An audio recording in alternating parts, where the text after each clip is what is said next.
Comic Geek Speak presents The Crisis Tapes, Episode 21, Crisis on Infinite Earths, Issue 5, Part 3.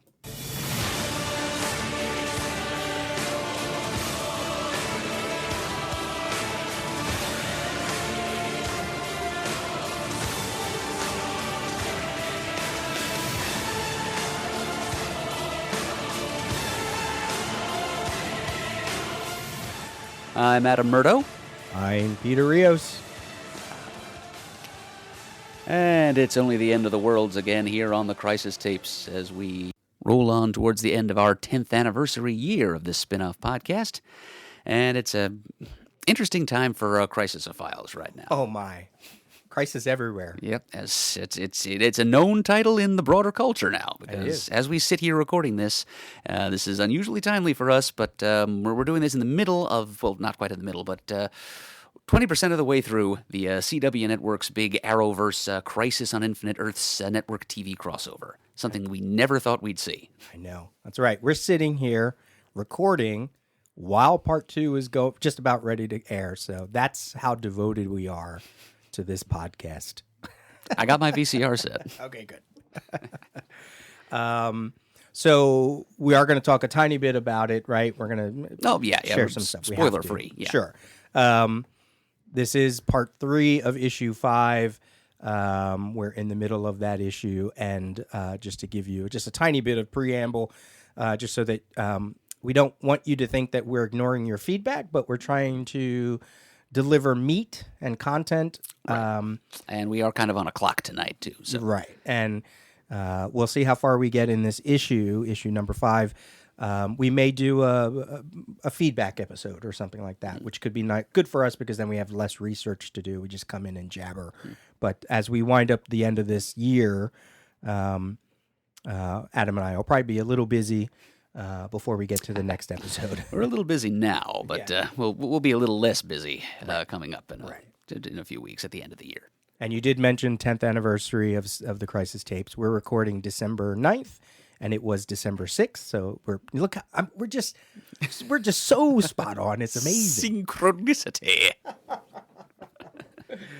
All right, so we talked about the CW Crisis. Parts 1, 2, and 3 are this week. Parts 4 and 5 will be after the new year. Both Adam and I saw it, and as you said, can't believe that we are actually watching it. You want to give some quick thoughts?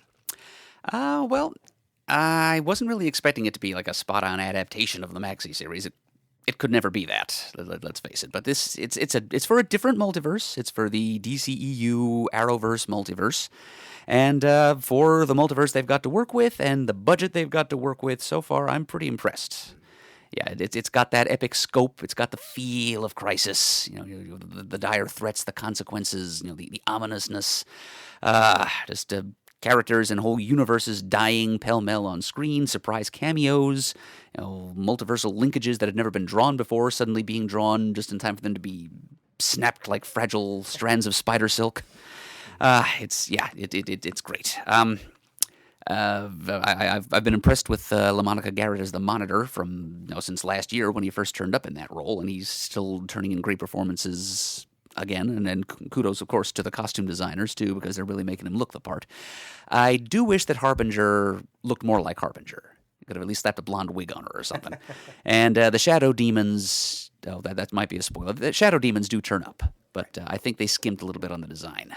They look kind of like spooky, generic CGI fiends that have shown up on Arrowverse shows before. And they're not supposed to look like Speed Force Wraiths. They're not supposed to look like Phantom Zoners. They're supposed to look like Shadow Demons. And they just kind of didn't, for my money. Yeah. But those are my fanish gripes there. But as far as story goes, it's been great. It's been confusing and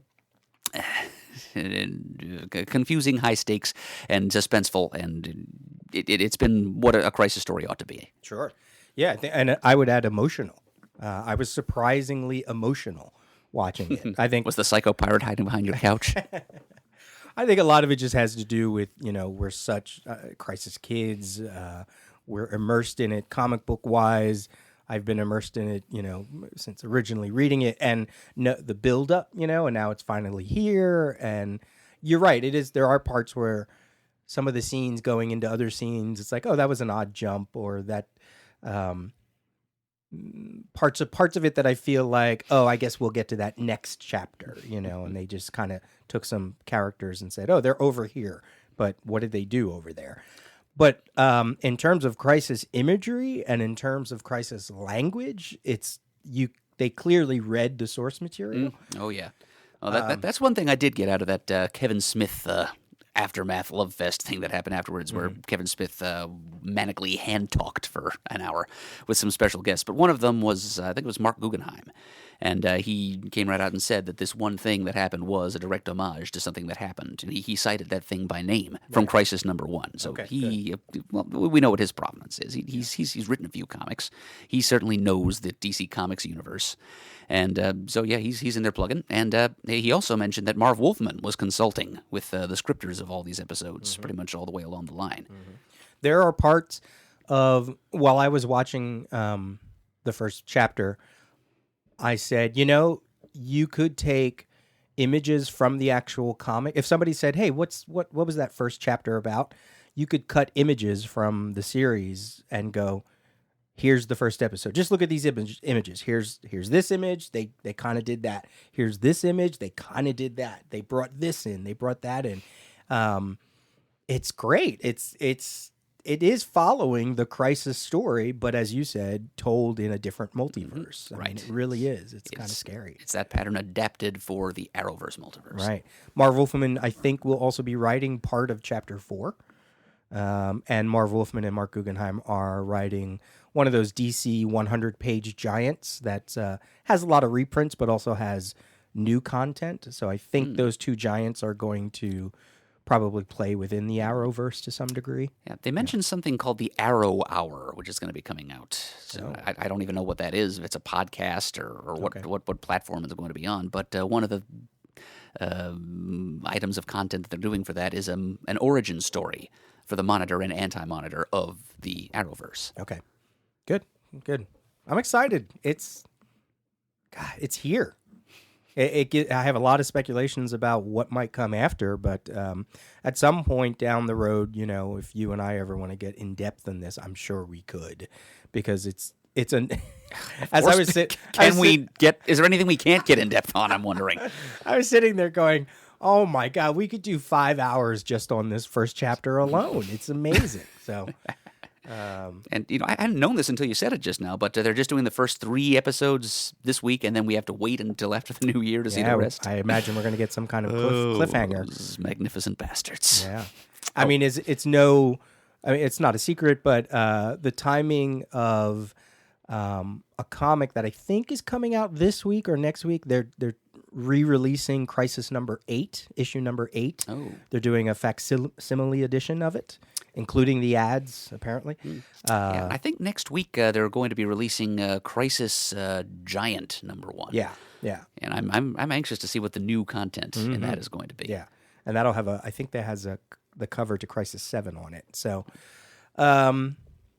it's here. It is here, and I love seeing people talk about it on Twitter. And elsewhere.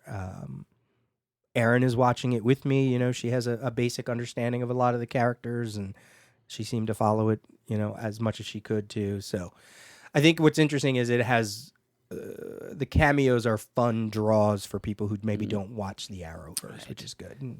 So cameos from entertainment properties beyond the Arrowverse, but still DC related. Some unexpected surprises there.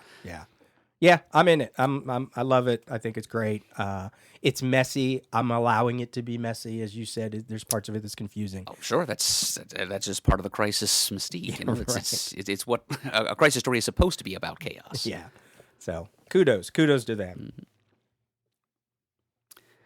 All right, but now we must turn our attention back to the parent text. Back to Crisis on Infinite Earths, issue #5. Last episode, we got up to page 8. We got up to the double-page spread on the Monitor satellite, and we went in depth on that page. And now we're going to pick up with page 9. I imagine as we get some more crowd scenes, if we already have talked about the characters from that double-page spread, most likely we may not go in depth, but we'll try to probably pick up some new ones that we haven't seen. Yeah, we're mainly just going to be name checking as we go here. Yeah. So, but yeah, there are some pretty dense panels. Nothing on the order of pages 7 and 8, but the things that'll bear a little bit of explanation anyway. So, we kind of left the assemblage on the Monitor satellite in mid-debate. They were all being addressed by Harbinger and Alex Luthor and Pariah, who are exhorting all these gathered heroes and villains from various time periods and Earths 1 and 2, telling them that they need to put all their efforts behind the three of them and follow the Monitor's plan, or their universes are doomed. And there is some skepticism in the ranks right off the bat, as we see here, as we plunge into page 9. The first to speak is Earth 2's Firebrand, Danette Riley, a brother of the Quality Comics character of the same name, who moved ultimately to Earth X. And she was one of the original, we're calling them the Great 10? Great 15. Great 15, right, the Summoned. And she is pointing an accusing finger directly at Harbinger as the Earth 1 Hawkman flaps by in the background. John Law, the Earth 2 Tarantula, is seen next to her, and Gold of the Metal Men on the left-hand panel border. She shouts at Harbinger, "Harbinger, you called us together once before, and look at what happened. You lied to us." So do you think, is she justified in feeling that way?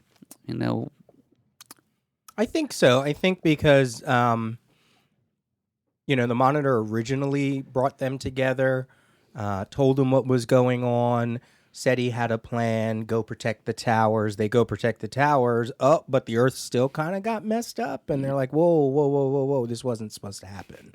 So I think so. I think so. You talk about that high emotional stakes, I think...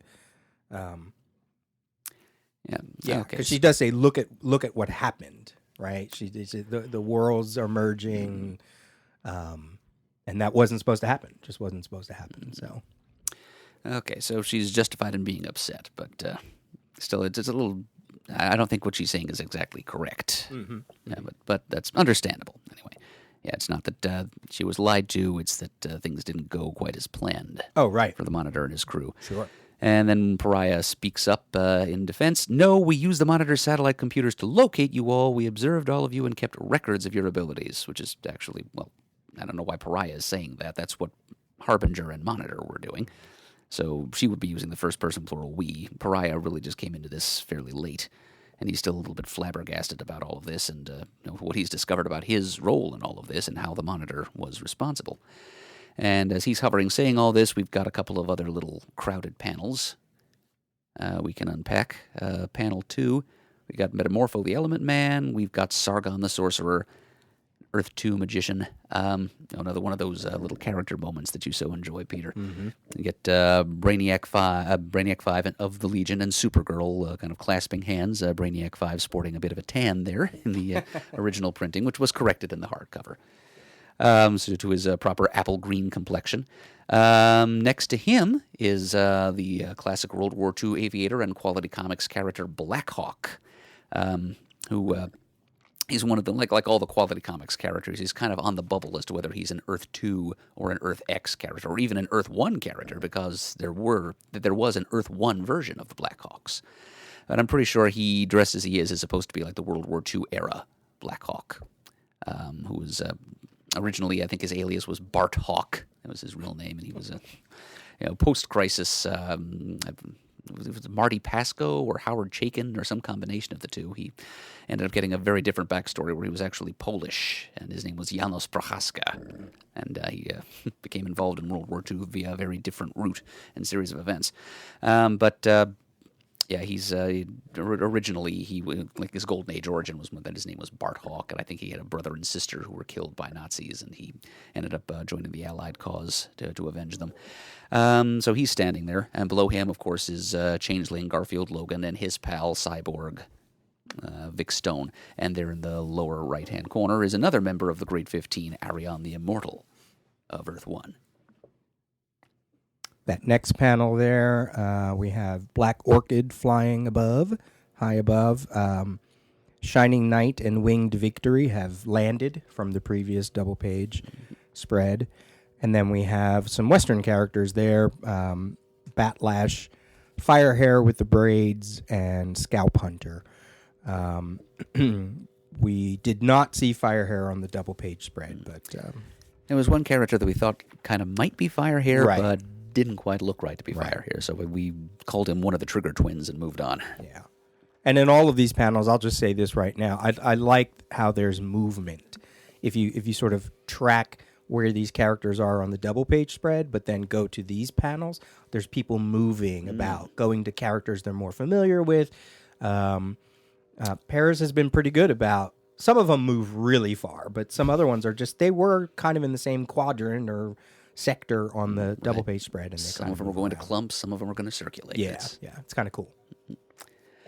Okay, then a third panel there. We get at the top of that Cole Weathers, kind of a supply or reserve Titan, recently introduced by Wolfman and Perez in New Teen Titans. She has crystal manipulation powers, and as I think we've said a couple of times over now, she's a character that Marv Wolfman created pretty much for the express purpose of killing her off in Crisis, just as a gesture of good faith to other creators whose characters he would be killing in the same series.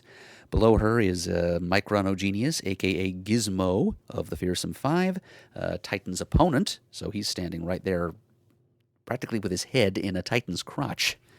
Interesting pose. In recline there, in the yellow, is Dawnstar of the Legion, who suffered some injury during her time as a member of the Great 15 in the age of the Great Disaster. She's being tended to by two of her Legion teammates, Dirk Morgna, Sunboy, above her, and to the left of her there is Mon-El, Largand of Daxam, who has Kryptonian-like superpowers. And speaking of Kryptonians, we've also got Superman of Earth 2, and down there looking on from in front of her, Kamandi, the last boy on Earth. So a couple of characters who were with her at the time she sustained her injury. And it's more good visual acting by Perez to have Kamandi there looking on and feeling some remorse for what happened to her while she was a guest in his time period. Right. And in the foreground, there are a couple of members of the Challengers of the Unknown. I think it's Walter Prof. Haley and Leslie Rocky Davis. And then we finish up this top row of page 9 with Superman and Wonder Woman, both of Earth 1. Well, I guess the first word balloons there are from some unseen speaker. We're not sure which one of the three of them, Harbinger, Pariah, or Alex Luthor, is speaking, but whoever it is, that person is saying, "We need you, so-called heroes and villains, all working together." They Monitor and his crew like to carp on the arbitrary distinction between heroes and villains. When all of existence is at stake, such petty moral boundaries aren't really that important anymore. We need you all working together. Only then will you live. Only then will your worlds live. And then Superman chimes in. He's the one who's, when he speaks, most of the characters present will listen. He says, "I've heard of the Monitor, and it's obvious there's something wrong happening. I'm listening, Pariah." And there he is, referring to one of those many Monitor appearances that we broke down over a series of episodes a while ago. Mm-hmm. And Wonder Woman, stands with him. So am I. If the world is at stake, Wonder Woman stands ready. So the two most iconic or archetypal superhero types of Earth 1 are already on board. So it remains to be seen if the rest will follow suit. Two of the Trinity taking a lead stance here, I wrote, at a time where the Trinity wasn't yet really kind of like a thing in the DC universe. That's true. But it's nice to see that imagery there. And you have to imagine, since he's saying, "I'm listening, Pariah," that those word balloons belong to Pariah, the ones up above. All right, good deduction. All right, then we have a little... So this next sequence is what we talked about in the previous episode, where we saw Lana Lang talk, right? And we got these little panels of other heroes, and we kind of figured out that they're probably on the satellite while all this news is going on around them. Mm-hmm. It is a satellite with a whole bunch of monitors. So I like that is happening here, and it keeps happening throughout, that we keep getting these interjections of what's going on back on the Earths, whether it's Lois Lane or Lana Lang. So it's kind of cool that Wolfman is playing with that. Here's what's going on a human level. Here's what's going on a superhuman level. I like that. As they're all in their house above the earth, to paraphrase Alan Moore. But yeah, it's a WGBS news break with Lois Lane. And we always talk about the rounded corners of the panels to show us that we're looking at a TV screen. And Lois is, she's got a known DC historical character there and a couple of other less known. Like somebody who looks like a GI from maybe World War II, hippie from the 60s, early 70s, and an extraterrestrial from the future. And so in panel 1, she's got Tomahawk, Thomas Hawk, classic DC Revolutionary War era historical figure, Davy Crockett ripoff, basically. And he's wondering where General Washington's troops have gone. Lois asks him directly, your name, please. And he says, Tomahawk. We were fighting the English in the war. Miss, who are you? Please, what is going on here? And that's a nitpick for the history buffs out there. Tomahawk probably wouldn't be referring to fighting the English in the war, because he'd probably say something more like the Redcoats, because the attitude in the colonies during the Revolutionary War was not so much that it was Americans versus the English. It was English subjects in the colonies, fighting for proper rights and independence from the English. They considered themselves English too. So that's it's not a DC history nitpick. It's a history nitpick. Can I also, adding on to that, so a couple of elements from prior episodes, prior issues, we've been talking about Wolfman feeling like he is extrapolating some of the character, like pushing their origin or pushing their stories forward. The main example being Anthro and his girlfriend being pregnant, where she was not pregnant in the series. Right. Looking at one of Tomahawk's origins, so he mentions fighting the English in the war or the Redcoats, but I believe his stories were originally set during the French Indian Wars of the 1750s, apparently. That's what I read. So it makes me wonder, this feels like this is later than that. So are they kind of pushing his story a little bit, or were there Tomahawk stories set during the Revolutionary War? I don't know that. I think there were. Were there? Okay. Whoop. Microphone down. Whoa. Okay, now that we've got everything right side up again. Yes, I knocked over my microphone while reaching for a copy of Who's Who, the definitive directory of the DC Universe. And it says here, Tomahawk is best known for his heroism in the Revolutionary War, during which he led a band of soldiers called the Tomahawk Rangers. Yes, and his greatest wartime foe was the British intelligence agent Lord Schilling. Right. So yeah, he was. Okay. And then there were also stories of his life in the early 19th century, when he'd kind of become a crusty old man and retired to the Great Plains and raised his son Hawk, who became a kind of a pioneer hero. So there we go. He was active during the Revolutionary War. Cool. Okay, and then the alien pipes up and says, I am Gurks of SETI Alpha 6. I was touring the Legion headquarters, so we know what century he's from, when, say, aren't you Lois Lang? I think I saw your hollow sculpture once. So there's a bit of comedy relief there. And then we cut right back to the Monitor satellite. Let's get from the human perspective to the superhuman. And there at the bottom of page 9, the new Dr. Light is shooting her mouth off again, which is what she mostly does in this series. She's saying, Katana, in Japanese, you can tell because there's brackets around it. Katana, I want answers before I join this madness. Why was I brought here? How do they know of me? And Katana is trying to calm her down, saying, easy, Kimiyo. I will translate what they say into Japanese. It's convenient that two of the only Japanese characters in the DC universe at this time happen to know each other. But yeah, Katana's offering Kimiyo, with whom she's on a first name basis, a translation of events, which I found kind of odd because surely the new Dr. Light isn't going to be the only character in this assemblage that doesn't speak English as a first language. You'd think that the Monitor probably had some kind of translation apparatus in place that would automatically do the translating. I think they do that later on in some other issue. I think that's exactly what happens, where they can understand each other and they make a mention of it or something. I just find it odd, her words, because the Monitor created her. She knew to protect the tower in issue 4, I want to say. And now she's kind of confused of why she's... Wouldn't she recognize at least Harbinger? Maybe?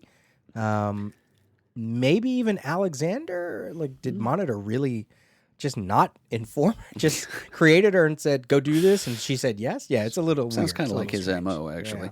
And she might be able to recognize the technology around her as being of the same sort as that tower that she was protecting. Yeah. Yeah, but how do they know of me in particular is a question she doesn't really need to be asking. Right, and the other people who are standing around her looking confused or annoyed. On the far left, it looks a little bit like Wally West, but I'm pretty sure that's Geoforce, actually, the yellow cowl, since Wally hasn't been brought into the story yet. Just over his shoulder, you can see Zatanna's head. There's Deadman, looking fairly solid and corporeal. He's one of a few mystical characters that are starting to blink into the Monitor, into the satellite, that is. Rex Tyler, Earth 2's Our Man. Jericho, Joseph Wilson of the New Teen Titans.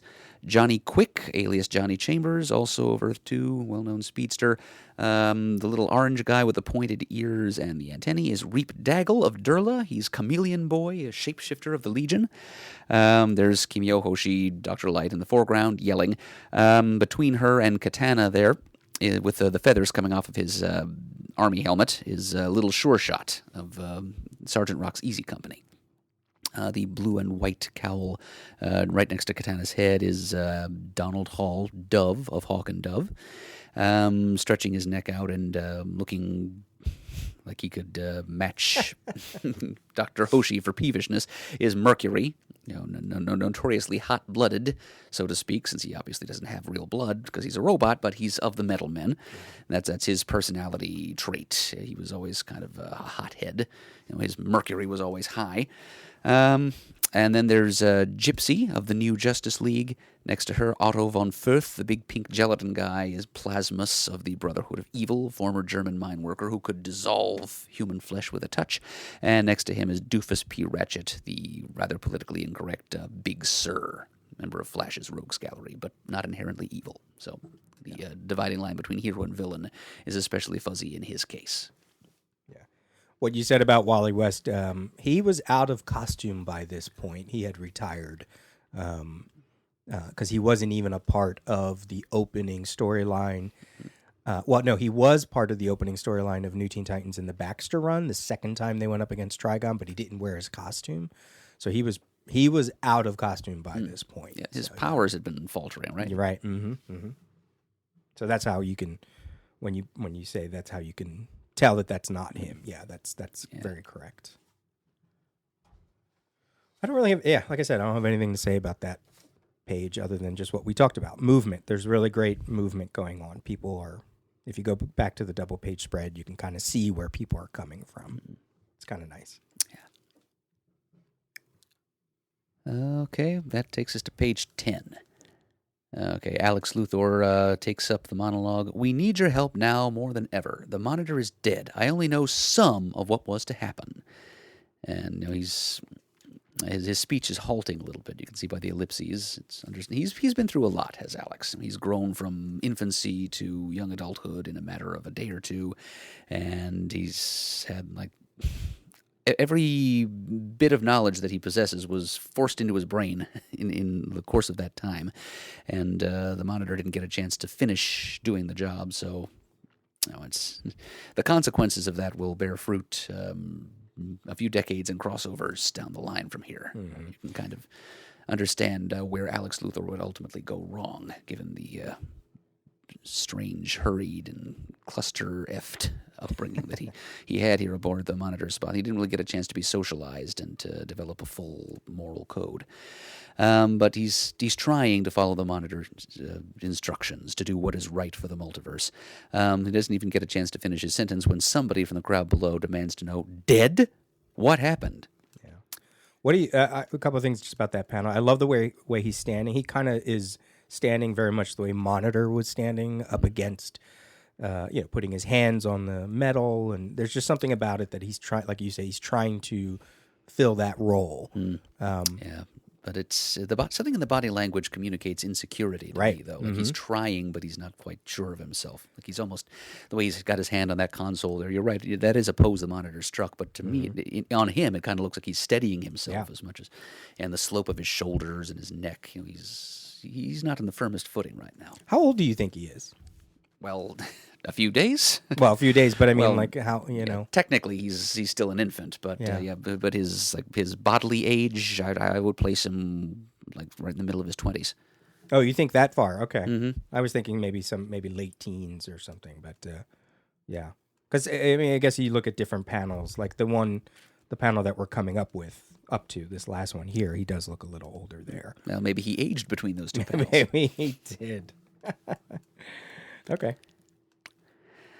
All right, so Harbinger is kind of hovering morosely behind him as he's saying these things, and when he's questioned as to what happened to the monitor, she speaks up and says, I was controlled by our foe and forced to slay him. And so her speech is even more halting than Alex's because she's bereaved. I mean, she knew the monitor much longer and much better than he did. He was a father to her, and she killed him. So obviously she's got a lot of feelings there that she has not had a chance to sort through. So she stammers on and says, but we remain to save your world, which would really be worlds because they come from different Earths and also a variety of alien planets in those two universes. But again, she's in an upset frame of mind. We can forgive her for not getting the right plural. And then she just can't go on and says, Alex, please explain to them why they are needed. And Alex picks up the monologue from there. But meanwhile, we have a sneering group of villains standing there. Figures that element would kind of, as you were saying, people moving around and getting into more familiar company. So we've got some rogues standing here. We've got one villain who is not destined to remain a villain for very long. We've got Lorraine Riley, Firehawk, who was briefly an antagonist for Firestorm, but then became a partner and sometime love interest. Oh, and speaking of which, back on page 9 when we saw Tomahawk, he and one of his rangers, Dan Hunter, would show up in one of the Crisis crossovers, one of the Firestorm, the Nuclear Man issues, which we will, of course, talk about eventually in this podcast. So Firehawk here is still seen in her original costume and in her villainous role. Next to her is Validus of the Fatal Five. He's a 30th century villain. He's kind of a mindless Hulk-type figure, but with the added bonus of having that giant superhuman brain that can fire blasts of mental lightning. So he's part of the notorious Fatal Five gang, that the scourge of multiple worlds in the 30th century. And then down there next to him, that is an opponent of the heroes of Earth 2.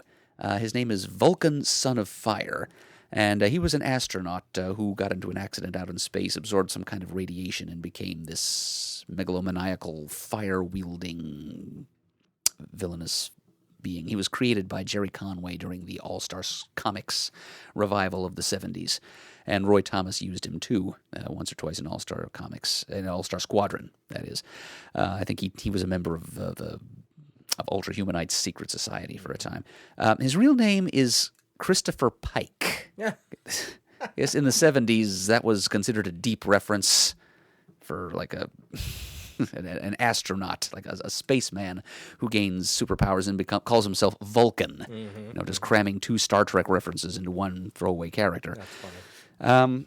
Also, incidentally, the way he's colored here in this panel is correct. In the hardcover, he was corrected to have blue skin. Like somebody mistook him for like an ancient Owen, like one of Krona's contemporaries, but that is not who that character is. Yeah, that's wrong. Yeah, so that's one way that the computer colorists of the hardcover goofed.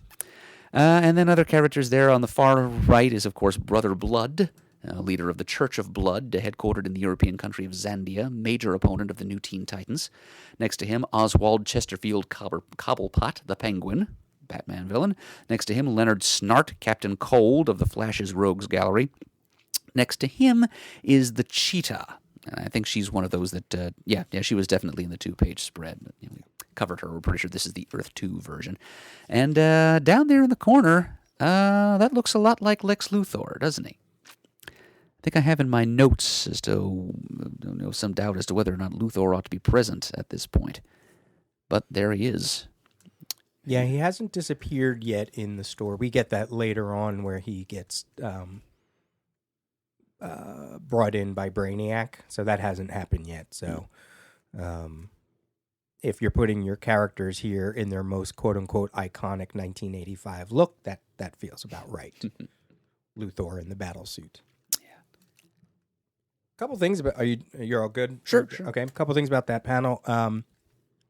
I've seen a few notations where they say that panel feels like it probably happens in another room. They're not really within the assemblage of the heroes and villains. Keeping them separated, huh? But that's not right. As you just pointed out, Cheetah is part of the double-page spread. So I don't know if they were thinking that because of the way it's constructed or that it's all the villains together, but we've seen several villains on that double-page spread. Mm-hmm. Persuader, Riddler. It's not unheard of. So I don't know why that was brought about. I always love countering annotations when they're clearly not right. Yeah. People are probably out there doing the same thing to us right now. Oh, sure. Yeah, everybody, geeks. We love doing that. Absolutely. It's our right and our pleasure. Yeah.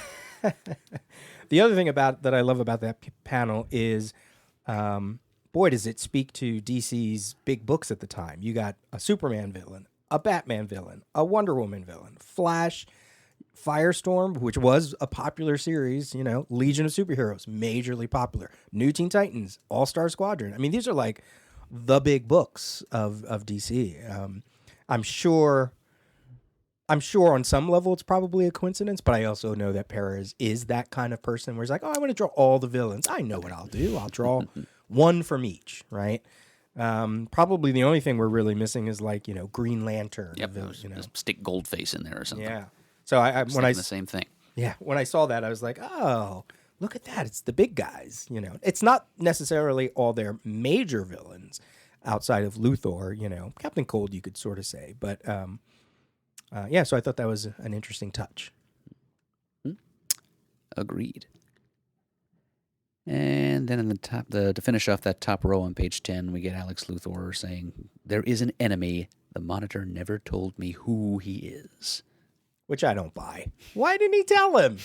He had the kid there for how long? For a couple of days. He never said anything. Brain feeding him all kinds of other stuff he's going to need to know. I know. Yeah, I don't.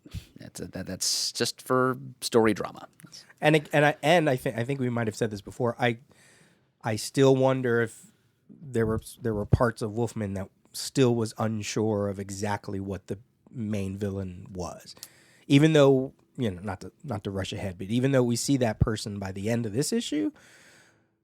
I don't know when he's writing this script. Maybe he wrote this. Maybe he knew the call of the heroes was going to happen, and maybe he had some dialogue. I don't know. It just sort of feels like there's a lot of moving parts in this book. Oh, good grief, yes. Yeah, so it's like I really would like to know the timeline of when did you actually know what the villain was, who he was. I'm sure he knew by this point, but it just feels kind of weird. No, I feel it too, Peter. I know what you're saying. It feels to me like the Anti-Monitor, who isn't even called that yet, it hasn't quite gelled in Wolfman's mind. It comes across to me that way too.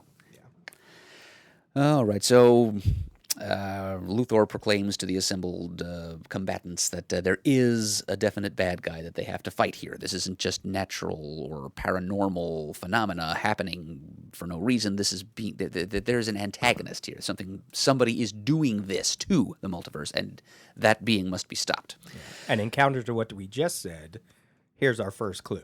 What you're going to read right now. Right. Moving to the next row of panels, as Alex Luthor points to 3 other horizontal panels who are supposed to be perceived by us and by the characters as monitor screens, I guess, because he's indicating them with his finger. And he's saying, but he, as in the enemy, seeks the total destruction of all positive matter universes. Ding, ding, ding, ding. Positive matter universes. Right. Oh, so clue. That is. It's. I overlooked that because it's just, that's why I just said in counter to what we just said about what that feel. And as a kid, I never got that. Probably reading 20 times, I never got it. digging in now, I was like, oh, he's clearly saying positive matter universe. That's interesting. That's interesting. Yeah. And the thing is, when I got around to the first time from the first time I read Crisis, I was already aware of the nature of the threat. So it's that just kind of was transparent to me. Yeah, of course he's talking about positive matter versus antimatter. So the significance of that was lost on me until just now. And so Alex is pointing at the screens and he's saying, of Earths 1 and 2. We've got different pairings of planets shown on the screens, but all the planets are separated by vibrations. So he's reminding everyone, this is not just an Earth problem. You've also got to deal with Mars 1 and Mars 2, Thanagar 1 and Thanagar 2, Vega 1 and Vega 2, and so on. All the planets are separated by vibrations. To escape the enemy's antimatter attack, the Monitor began the process of merging the universes into one, as it was intended to be. But somehow, what have in my notes about page 10, panel 7, as we get Luthor looking out at the reader and saying these words, one-word note, propaganda. And, as it was intended to be, but somehow at the dawn of time, we were split into an infinite number of universes. To save all life, we must return to being one universe again! Exclamation point. So there's Alex, mouthing, giving voice to the company line here. Just telling the readers what it is that DC wants to convince the old line fans is necessary. To save DC's corporate viability, we must streamline and simplify our world. Yeah. And listening to him speak these words, we've got a grouping of heroes. We've got a couple of characters that are kind of color-coded and also related after a fashion. Mm-hmm. You've got Jade and Obsidian, who are Todd Rice and Jenny Lynn Hayden, respectively, of Infinity Inc. on Earth 2, the barely legitimate children of Alan Scott. The twins, right? Yes, they are.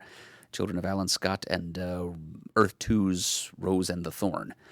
And then, of course, there's John Jones, the Martian Manhunter, and peeping over his shoulder is Jem, son of Saturn. Character who was kind of a... Didn't you say that he was created because somebody wanted to tell a Martian Manhunter story that he couldn't tell, and so created this doppelganger? Yep. Yeah, and eventually we do learn that the Saturnian race to which Jem belongs is just an offshoot of the Martians. I think it was John Ostrander that finally plugged that into continuity in the late 90s Martian Manhunter solo series. Yep. And then towering over all of them in the background there is Gim Alon of Earth, Colossal Boy of the Legion. Leviathan is a name he took much later. After a different crisis. Right. A crisis in time. Okay, so there we go. Luthor's... it's significant that he's looking right out at us while he's saying these things. Yeah. It's almost like it's like a propaganda poster. It is. I mean, it's laying out, I think, clearer than the Monitor ever did, prior to this. Sort of saying this is what's going to happen, and please accept that this is for the good of all life. That DC Comics do this thing.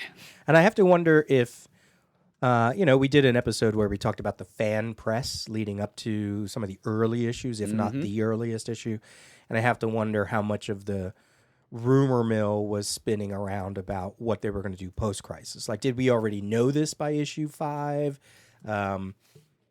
My guess is that we had an inkling, because Wolfman was always talking about the world's being confusing or whatever. So I have to wonder if this is just a way to cement it in the book. Fans probably already had an idea, but here we go. This is really what we're doing. Yeah, I think they knew that the end objective was to eliminate the multiverse and just create one single world with everyone on it. Yeah. But the fun was in finding out how it would be accomplished and how much collateral damage would be sustained along the way.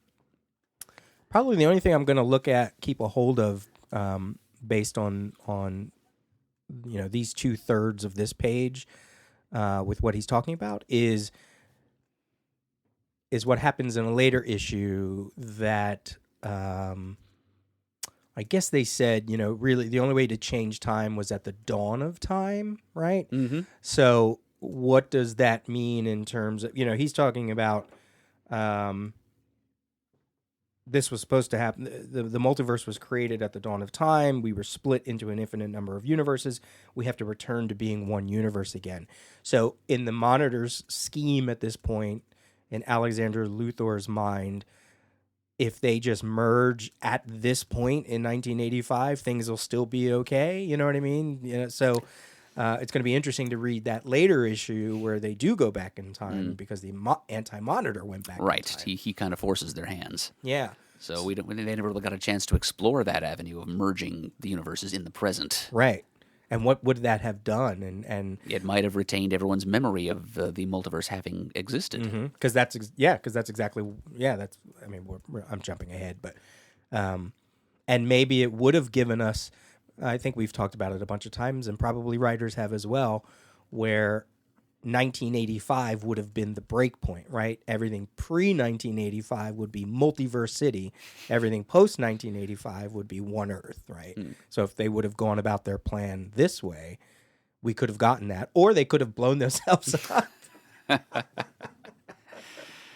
Yeah, wouldn't have left DC much to publish, though. Yeah, right. Okay, and then an unexpected contributor pipes up. We get Travis Morgan, the Warlord.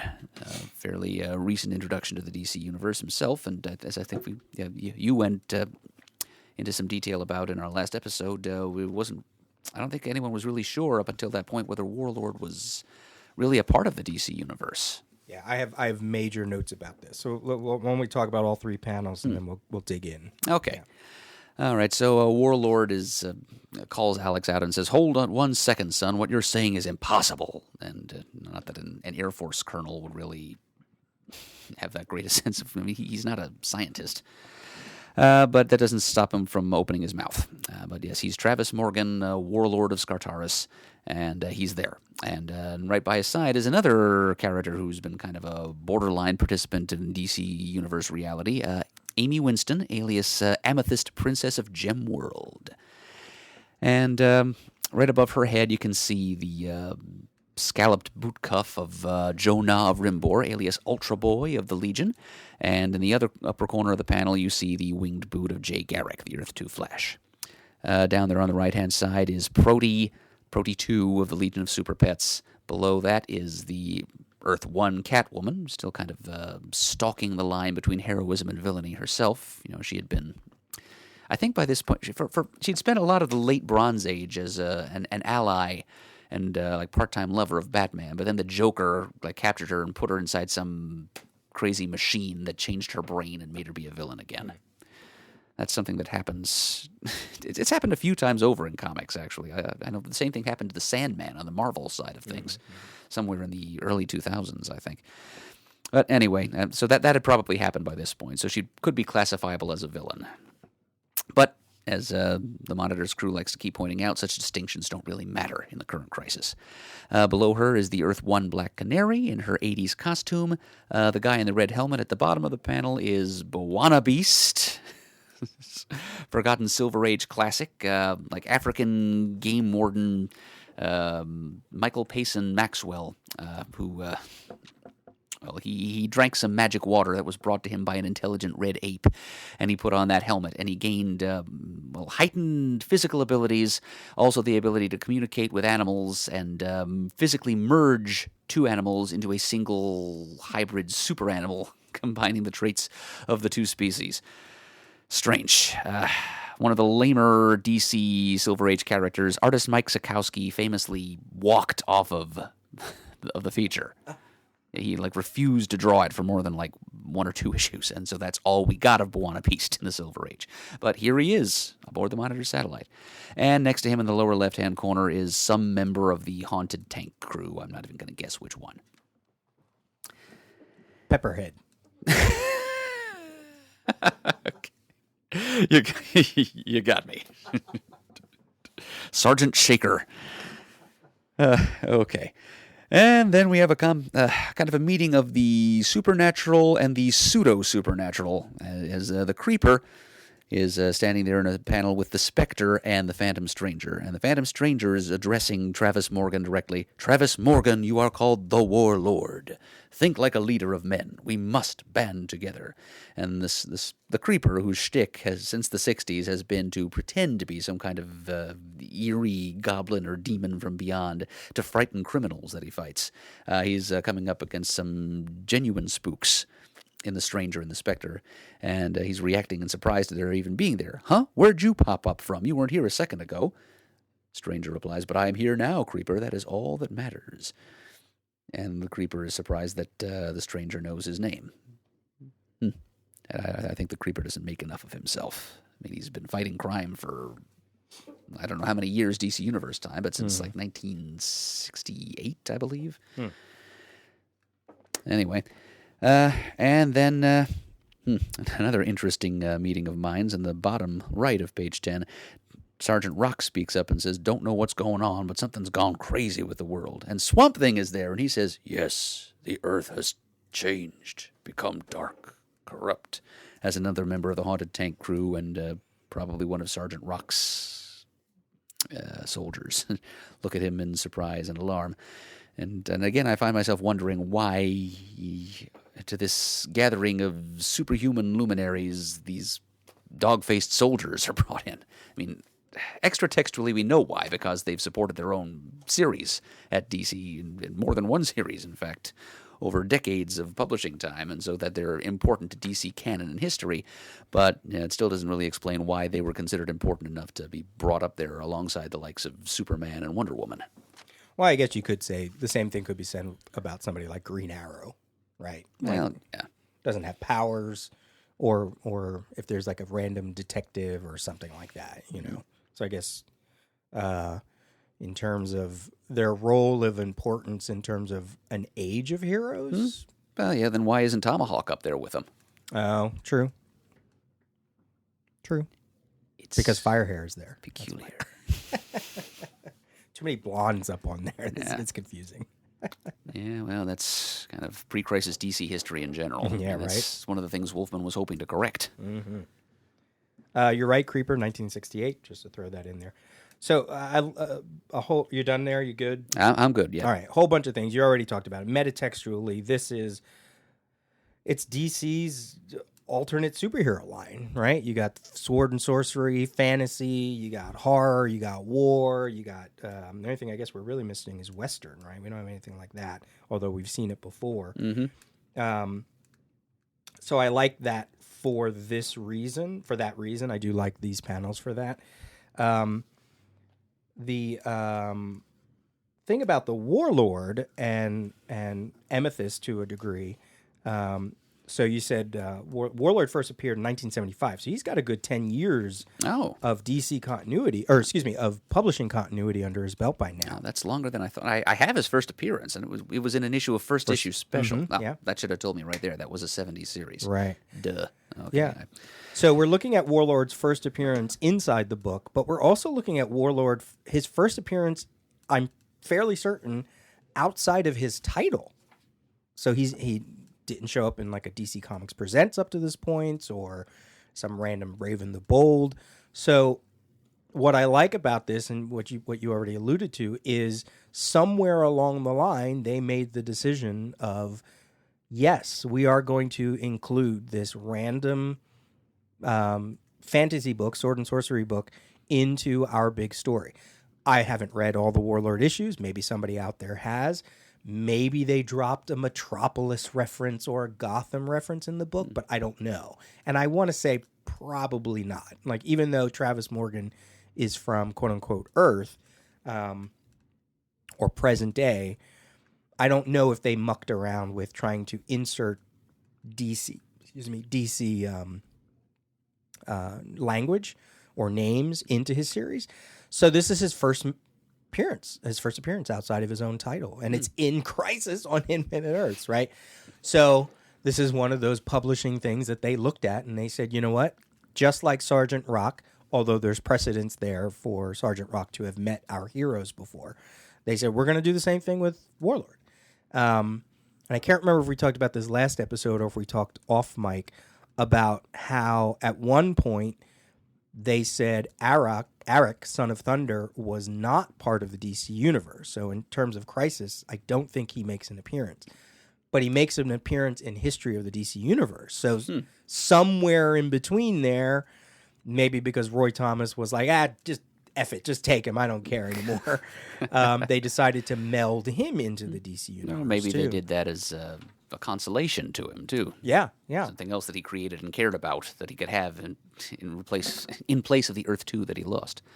I would really love to read a whole bunch of Micro interviews, or if it's never been brought up, sort of just get his opinion on, did he want this character to be part of the DC universe? Obviously, it was a whole corner of its own, right? It was a genre and a corner of its own outside of superhero books, even though it was published by DC. Whereas something like Amethyst, even though she had one or two crossovers, DC Comics Presents specifically, even though it was a young fantasy book, she had posters of Wonder Woman. She had posters of Superman. The DC presence was felt in that title, in that first maxi series. But Warlord, I don't know. I don't think. Now, Warlord did have a bunch of backups like OMAC and Arion and things like that. Mm-hmm. But it's all stuff that wasn't mainstream DC Universe characters either. Yeah. But also had Baron Earth, right? Conquerors of the Baron Earth, which eventually got its own miniseries. And that very much specifically was not DC. Right. Whereas OMAC, you could sort of muck around with it because OMAC had appeared with Superman in DC Comics Presents, but that was probably after his Warlord backup issues. So I don't know if he met any of the DC heroes yet. So I just think it's interesting that Warlord. I think it's cool that they give him a panel, that they specifically bring him out, and I would love to know if that was a meeting that somebody had to have. Did they have to knock on Mike Grell's door and say, "Hey, we're going to take your character"? I don't think Mike Grell was doing him at the time. I think it was probably Dan Jurgens at this point, but I'd have to look it up, which I could do real quick. But yeah, so that's and we've had this language before about where do these. We're talking a lot about parallel Earths, but there were a lot of questions about what about the dimensions? What about Skartars? What about Gemworld? And it feels like they are going to try to make this delineation that those are not necessarily Earths, parallel Earths that need to be done away with. They are attached to something, and I think it's also interesting that even though it probably was something we took for granted, obviously Gemworld is attached to Earth 1. But now here, Skartaris, I guess we're not really getting... It feels like it's probably attached to Earth 1. I mean, we will know that eventually. But I just think it's cool. It's kind of like they're putting the flag down and they're saying, yep, this is it. If you didn't think Warlord was going to be in this, you're wrong, because right there it is. Yep, he's talking and everything. Yeah. In his little loincloth. Mm-hmm. And the Phantom Stranger calls him out by name. All right. Well, it's taken us about 50 minutes to get through 2 pages. So let's just let's keep this train rolling. Yes. Okay, on to page 11. As Alex Luthor looks up at a graphic on a screen, which is recolored in the hardcover, and I think actually looks better there. A little less Star Wars-y, but more colorful and clearer. He is saying Earths 1 and 2 are not the only planets affected. Every planet in both universes is doomed without your help. And that's an angle that could have been a whole miniseries into itself, just exploring how the crisis affects every different alien planet in the DC cosmos. All we get here is Ran, of course. Then we get a little panel where Green Arrow of Earth 1 is looking up at a monitor and saying, "That's Ran, where Adam Strange lives." And Shaira Hall, Hawk Girl of Earth 2, says, "Ran, Adam Strange, who are they?" And Arrow says, "Come on, you had to hear of them, Hawk Girl." And little barbarian Adam corrects him and tells him that the Hawks from Earth 2 aren't from space like our Hawks. And what I have in my notes is here, and I quote, "Bitch, you know where the Hawks are from. That's a firestorm mistake." Ollie has been around. He's clashed with... That was a part of Bronze Age continuity, right? Him and Qatar Hall going at it, like the right wing and left wing. Sure. But yeah, he's been a part of enough JLA, JSA team-ups. He would not make that mistake to begin with. The Atom wouldn't need to correct him. I mean, there was a part of Green Arrow that, not that he was a himbo, but there was a part of him prior to, like, Longbow Hunters and Mike Grell getting hold of him where he was reactionary. I'll say that. Not dumb, not stupid, just reactionary. Yeah, so hot-headed. Yeah, so I get that, but you're totally right. I had the same note that's not a Green Arrow dialogue bit. Yeah. All right, it's good of Wolfman to put something like that in, just to bring across the confusion that these characters from different universes must be having, running into different versions of each other. But yeah, it should have put it in somebody else's mouth. Yeah. Oh well, let me here. I totally missed my notes here. Maybe,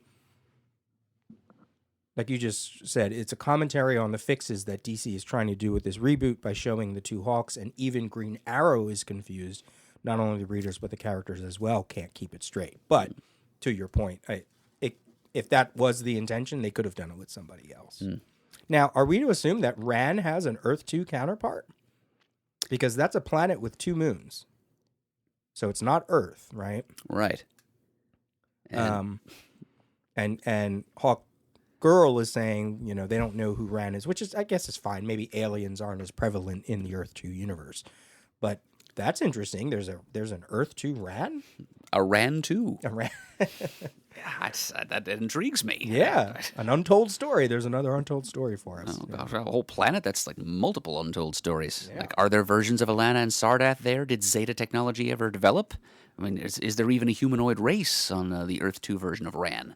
Maybe because there's no Adam Strange on Earth 2, whatever the outcome of whatever would have happened to Ran on Earth 1 happened on Earth 2. It could be dead. It could be a dead Earth, right? Yeah. It could be interesting. Possible. Yeah. One would imagine that Adam Strange of Earth 2 probably would have been, like 20, 30, 40 years older, so he was, by the time that Zeta beam hit Earth 2 in the 60s, he would have been too old to catch it.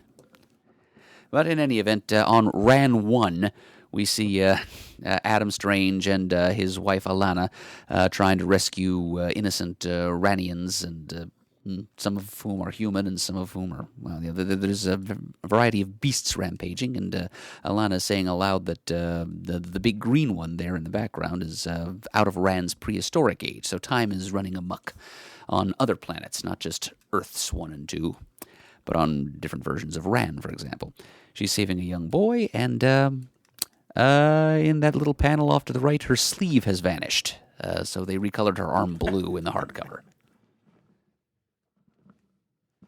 So there, to your question of why isn't Tomahawk in the satellite? Why isn't Adam Strange on the satellite? Yeah, see, I don't know who made up the guest list. I do like that panel. It looks like something right off of Mystery in Space, a cover to Mystery in Space. Really? Yeah, it's fantastic. Good on Perez. Old classic, like Murphy Anderson monster. All right, and Adam Strange, we get one last little glimpse of him at the 5th panel, the first one in that little row down there, which has rounded corners. Curious, because we're not... Well, I guess maybe the people on the satellite are seeing this on a monitor. Right. Yeah. Right. Okay, what in blazes is going on here? And he's not the only one having that... wondering that right now. Okay, and then one of the it couples of the mid-'80s in the DC universe, Nightwing and Starfire. And Starfire I have to know, is Tamaran safe, she asks. And she has reason to ask that multiple times because Tamaran's been destroyed multiple times. I mean, not by 1985 in DC continuity, but since then. It and Ran have both been like repeated punching bags for cosmic disaster. But then Harbinger, in a full face shot there, just it's extreme close-up, she says, "Only for now." And then chiming in another it couple of the mid-'80s from Earth 2, Silver Scarab, the son of the Earth 2 Hawkman and Hawkgirl, and Fury, daughter of Earth 2 Wonder Woman and Steve Trevor. They're both members of Infinity Inc. And it's Characteristic perspicacity. Silver Scarab says, "All I gotta say is this is nuts with a capital N." Mm-hmm. He was also a hothead, brusque. That was the word I used. So this middle panel here, couple things. I like the way Nightwing is holding Starfire's wrist. She is someone of her race is a very emotional race, a warrior, princess. It's like he's holding her in check there. That's good body language. We already talked about Silver Scarab and his attitude. Look at the way Fury's looking at him. You could say something there. Keep it calm, Hector. Yeah. But he's right. Like this plan, to go back to what Luthor said about, merging these Earths, the thing that nobody is talking about is, wait a minute, you merge these Earths, we got 2 Supermen, we got 2 Wonder Woman. What happens to us?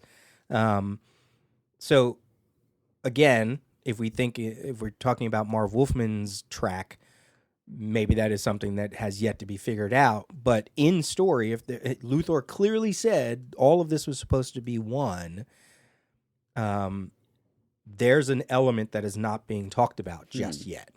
We can infer it because of hindsight, but I feel like they could have even one of these characters could have, like, if the 2 Wonder Women were standing next to each other. Wait. You want to merge our Earths? Like, what? Yeah, that's true. I mean, then you'd end up with, even if we're just dealing with the 5 remaining universes, that's still, you'd be quintupling the population of each planet involved. And that could have been disastrous. Yeah, so I think I think it's right. I think they are right to call the plan nuts. And I'm sure readers at this point, it's like, wait, you want to merge these Earths, but they're just talking about two Rands, Earth 1 and 2. There are more planets that need to be affected. What happens to us? So that's an element that we don't get until like the 3rd act of this series of what happens to me, which reading this section recently made me think, oh, that's interesting. And I understand why they didn't touch on it this early, but I have to imagine it is something that I even wonder if that's what the CW crisis is going to talk about, because there's a lot of parallels there. So just a thing I took a note on. Well, yeah, I'm sure they will if the merger actually happens. That might be what all the different series are going to be dealing with for the rest of the season. If that is if any universe merging actually does take place. Right. Yeah, they can get good and wring all kinds of good soap opera drama out of that. Yeah. Yeah, but we haven't quite gotten to the existential level here yet. We're just on the level of survival. Right. Just first things first. Okay, and then at the bottom of page 11, first panel on the bottom left, we get the closest thing to Hal Jordan that we're going to get. He's there in spirit as the 2 Green Lanterns that bookend him have a conversation. The one that came after him and the one that has just recently, as of 1985, succeeded him as Green Lantern, John Stewart. Alan Scott asks him, "You're not the other Green Lantern."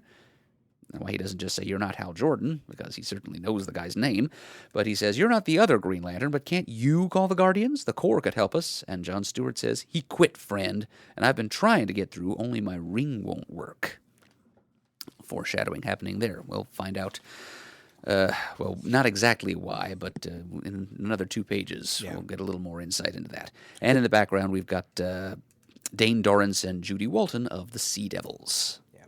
What John Stewart said there is also a reference to issue 3, I want to say, where the Guardians got attacked. Uh-huh. Yeah, so even though we do have a scene coming up, there has been at least one other scene earlier in the crisis where things just, I think, the Guardians got attacked by a voice, a presence. And so, at least in story, that's been touched on so far. Right. Okay, so after that little vignette, middle panel on the bottom, Pariah is getting even more overwrought, and he's just kind of begging all the other characters to play ball. Please believe them. I've seen universes die. I've heard the death rattle of all too many worlds. Punctuation note, the hyphens in the word all too many are eliminated in the hardcover. I'm not sure that they really needed to be eliminated, but they were. If we're to preserve what is left, we need you all. Okay, and listening to him as he says this, Lower right of that panel is Martian Manhunter. In front of him, I guess that's Kimio Hoshi, Dr. Light with the black sleeves and the white cape. Batman, of course, seen from the back, and it has to be Batman of Earth 1 because the Earth 2 version is dead. Vibe between Dr. Light and Batman. Paco Ramon, who in those days was not a scientist working at Star Labs. He was a Puerto Rican American gang member and breakdancer, who also happened to have vibratory powers. And off to the left there, the long-haired blonde is Halo of the Outsiders. And above her, representing the 30th century, is Jacques Foccart, the second invisible kid of the Legion of Superheroes of 30th century Ivory Coast. And opposite him on the other side of that panel, in the red and white striped shirt, is Stripesy Pat Dugan of the Star-Spangled Kid, and Stripesy of the All-Star Squadron and the Seven Soldiers of Victory. Above him is Jonah Hicks, so there's another Western representative. And that purple pant leg and white boot is either a Challenger or Brainiac 5. You can take your pick. If it was Brainiac, he'd have yellow boots. Oh? Yeah. Okay, then I guess it must be one of the Chals. Yeah, I think it's one of the Chals. Who's behind Jonah Hex there? Is that samurai guy? Is that anybody? You see the little... Yeah, I kind of assumed that was just like part of a pillar or something, like part of the architecture of the satellite. Yeah, I thought it was like the thing at the little bottom of the tunic that the samurai had. It could be that, but just looking at the way it's colored here and in the hardcover, it just looks like it's supposed to be part of the background. And there's no real good shot of the samurai anywhere that I can sort of pull that up. Maybe, is he it? No, he's not in Who's Who. I'll look him up just to see. By the way, Harbinger's eyes are blue in the original comic, but they do correct it to be green. In the hardcover, yeah. Wow. They should be green, and I'm pretty sure I looked it up that they were.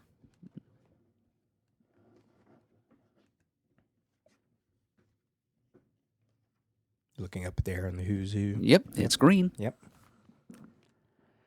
Okay. Last page of this sequence. Okay, page 12 has more interesting Parisian panel craft. We get 3 sequential panels of Alex Luthor continuing to address the heroes and looking right out at us, the reader, with Harbinger in the background doing a little bit of acting. And the word... Interesting creative choice here. The word, instead of word balloons, there's just negative space at the top of the page, kind of like an extended gutter with a little balloon tail reaching down into the black box panels in which Alex and Harbinger's heads appear. It's almost like we're watching a presidential address on TV. And he's saying, "Return then to your worlds, see for yourselves the danger, but decide quickly there is little time before the final universes perish and before we can save what is left of ours." And I'm not sure what he means by that.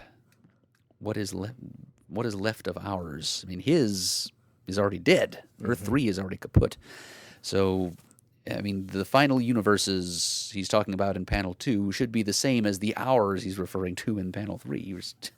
There's little time before the final universes perish. And maybe he's just talking about Earths 1 and 2. Oh, I took it as he's talking about the remaining Earths that are coming up. The remaining 3.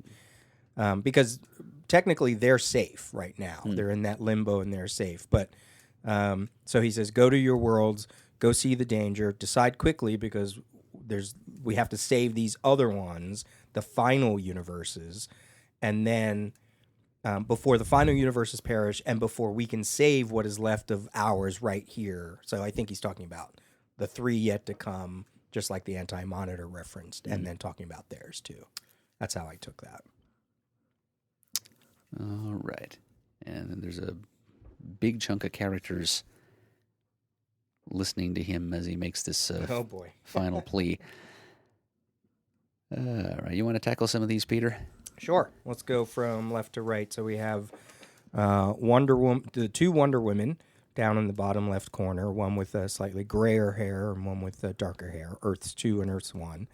Behind them, possibly Donna Troy, Wonder Girl, maybe. The dark-haired girl there. That's definitely my guess. That way we get the 3 wonders kind of in a row. You can see Green Arrow of Earth 2 behind her because he's beardless and he has that domino mask that looks like it's wrapped around his head. Captain Cold rubbing his chin, giving yet another evidence that he's not in another room. He is right there. Right. Then we have next to him Blue Devil there with those horns and that blue skin. Below him is Superman. You can see with the S curl, Superman of Earth 1.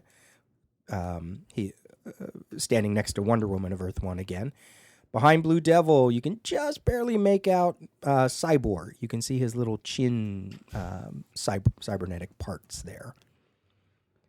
All right, so next to Superman, we have Batlash making yet another appearance. Gets a lot of little appearances.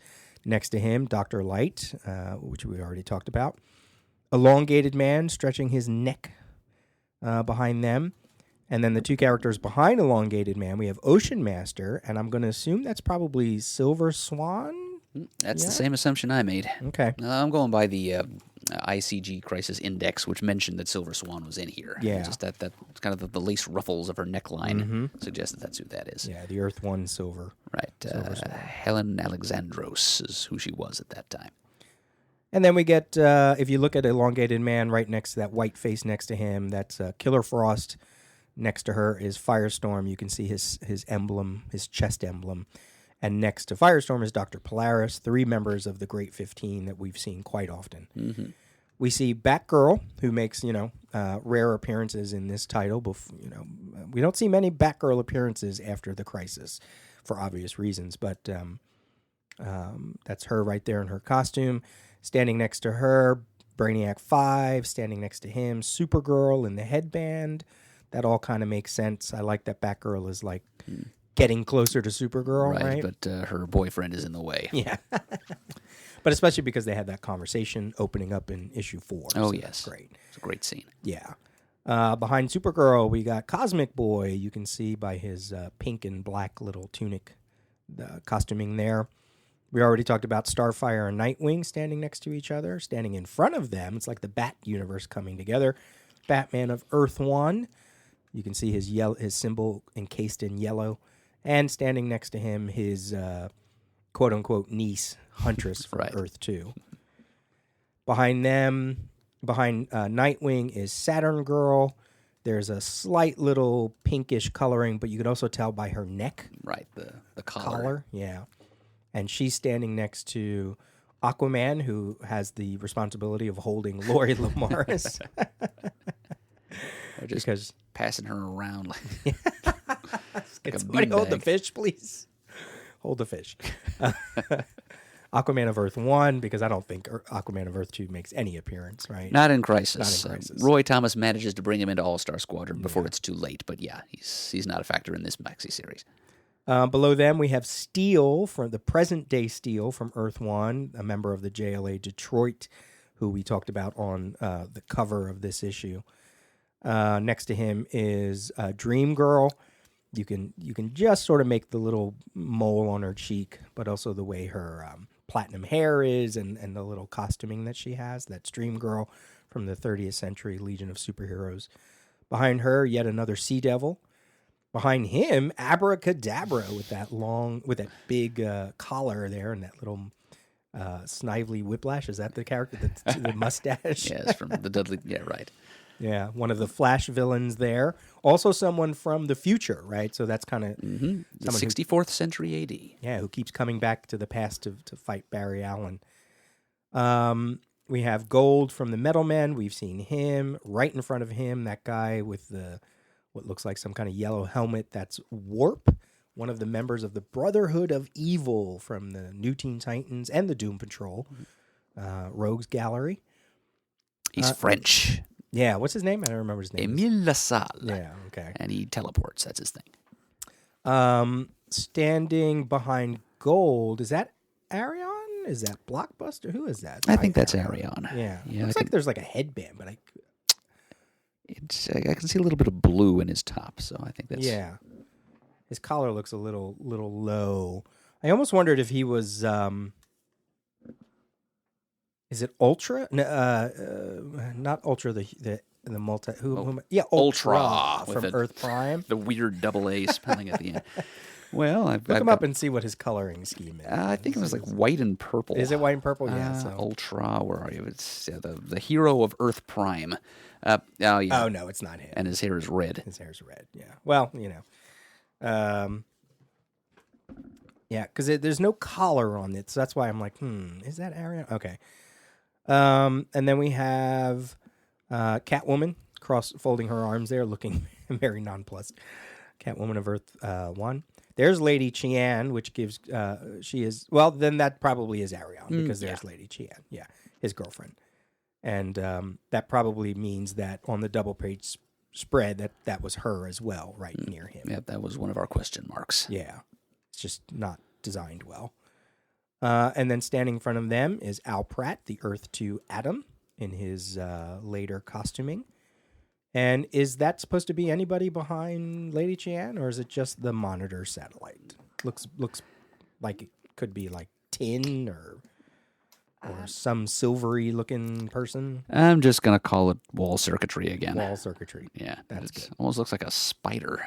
Right? See the little mandibles and the legs coming around the side of its head. Yeah.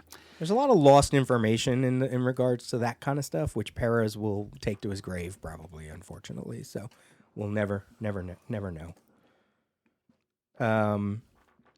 My big question about that before we get to the last little bit here is Alex is sending them back to decide what's to decide. It's like, see for yourself. Jesus, didn't we already go through? There's no time to discuss this in a committee. But nope, he's going to send them all back down so Perez can draw some more fun chaos for our pleasure. Yeah. And then Earth 2 Superman responds, and it's very characteristic of his ethos. Maybe I'm wrong talking for everyone, pariah, but I will. Because that's what Golden Age Superman was like. He would do what he thought was the right thing, even if he didn't necessarily have the right to. He was kind of treated as a vigilante in the first couple of stories before he became pure establishment. So he goes ahead and speaks for all those assembled. He is considered even though there are DC characters that predate him, he's like the origin of what DC would become. He's considered the source and wellspring of all that DC would be. And he says, symbolically anyway, he says, send us back, let the doubters decide, but I promise you this, if we can save the worlds that remain, we will. Determination from the man of might. And so they're all, this energy beam spews out from the satellite, which is obviously transporting everyone back to their points of origin.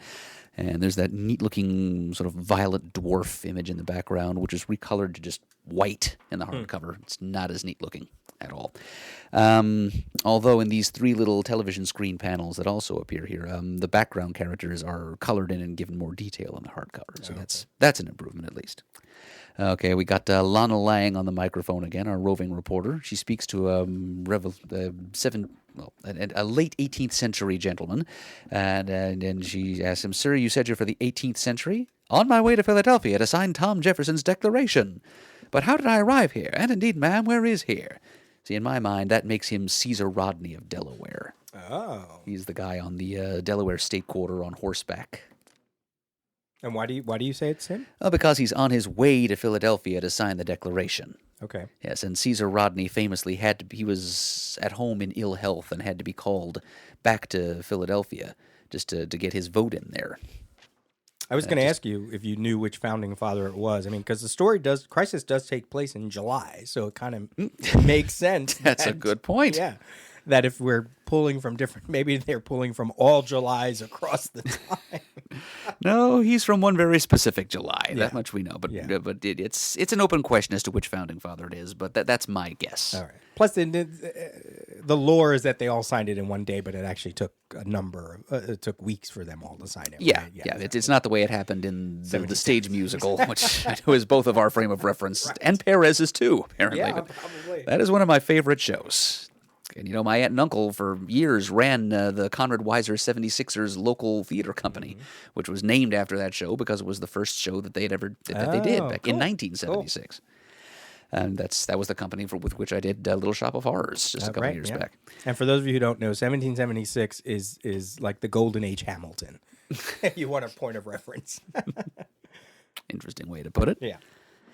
Then we get a future lady in the middle panel. She's being interviewed by Lana Lang also. She claims to remember 1985 from history class, and then she mentions that she was born on May 13th, 2946. All right, and here's my crisis fun fact that I'm going to drop. Nice. Yes, May 13th, 2946 happens to be 1,000 years to the day after the date of birth of one Marv Wolfman. Really? He was born May 13th, 1946. Oh, there you go. Yep, that's. I'm proud of myself for picking up on that and following the hunch through to Wikipedia, and there it said that was, in fact, his birthday. So there we go. Wolfman sticking. Maybe this is one of his descendants on Earth, whichever. I mean, she doesn't mention the Legion, so we can't be sure she's from Earth 1, but in any event, she's from the future. You know, for as detailed as I've been, I've never looked that date up. That's scandalous that I've never looked so. Major kudos for you for looking that up. That's fantastic. It's okay, Peter. I haven't had a decent crisis fun fact the past few episodes, I think, so it's great fun fact. Throwing that in there. Fantastic. And then Lana interviews the caveman, and he takes a bite out of her microphone. Crunch. This is Lana Lang. We've lost communication. Oh, okay. That was Lois. It's been Lois this whole time. My mistake. Yeah. So then we cut back to Lana, and we've lost communications with Lois Lane in Metropolis. Please stand by after the Neanderthal makes a snack of the microphone. Real quick, in the first panel with Caesar Rodney, doesn't that girl in the headband look like that random one-off? Where the parents are like, "Oh my God, it looks like our daughter, Michelle." Yep. Yeah, Here right? she is, up ahead on page 18. There she is. Yeah, does she have the same necklace? Does she have a peace symbol on her? I can't make. She has something around her neck, but I can't make out a peace symbol. Yeah. But yeah, it could be. Yeah, it's the same general sort of top. Yeah, No. Maybe that is. Well, no, I think the girl in this panel's top is a little further off the shoulder than Michelle's. Oh, I see. Yeah, it does look like that. But makes you wonder if Perez or Wolfman are like, just throw my daughter in there, or just because Michelle Wolfman. I mean, that is Marv Wolfman's daughter. Oh, is Michelle. So, I don't know. And then she became like a colorist or something. So. Wow. You want me to take this next page, give you a little break, or are you so good? I'll throw in one more page. Sure. That gets us to the halfway point of the issue, as we're up to nearly an hour and a half.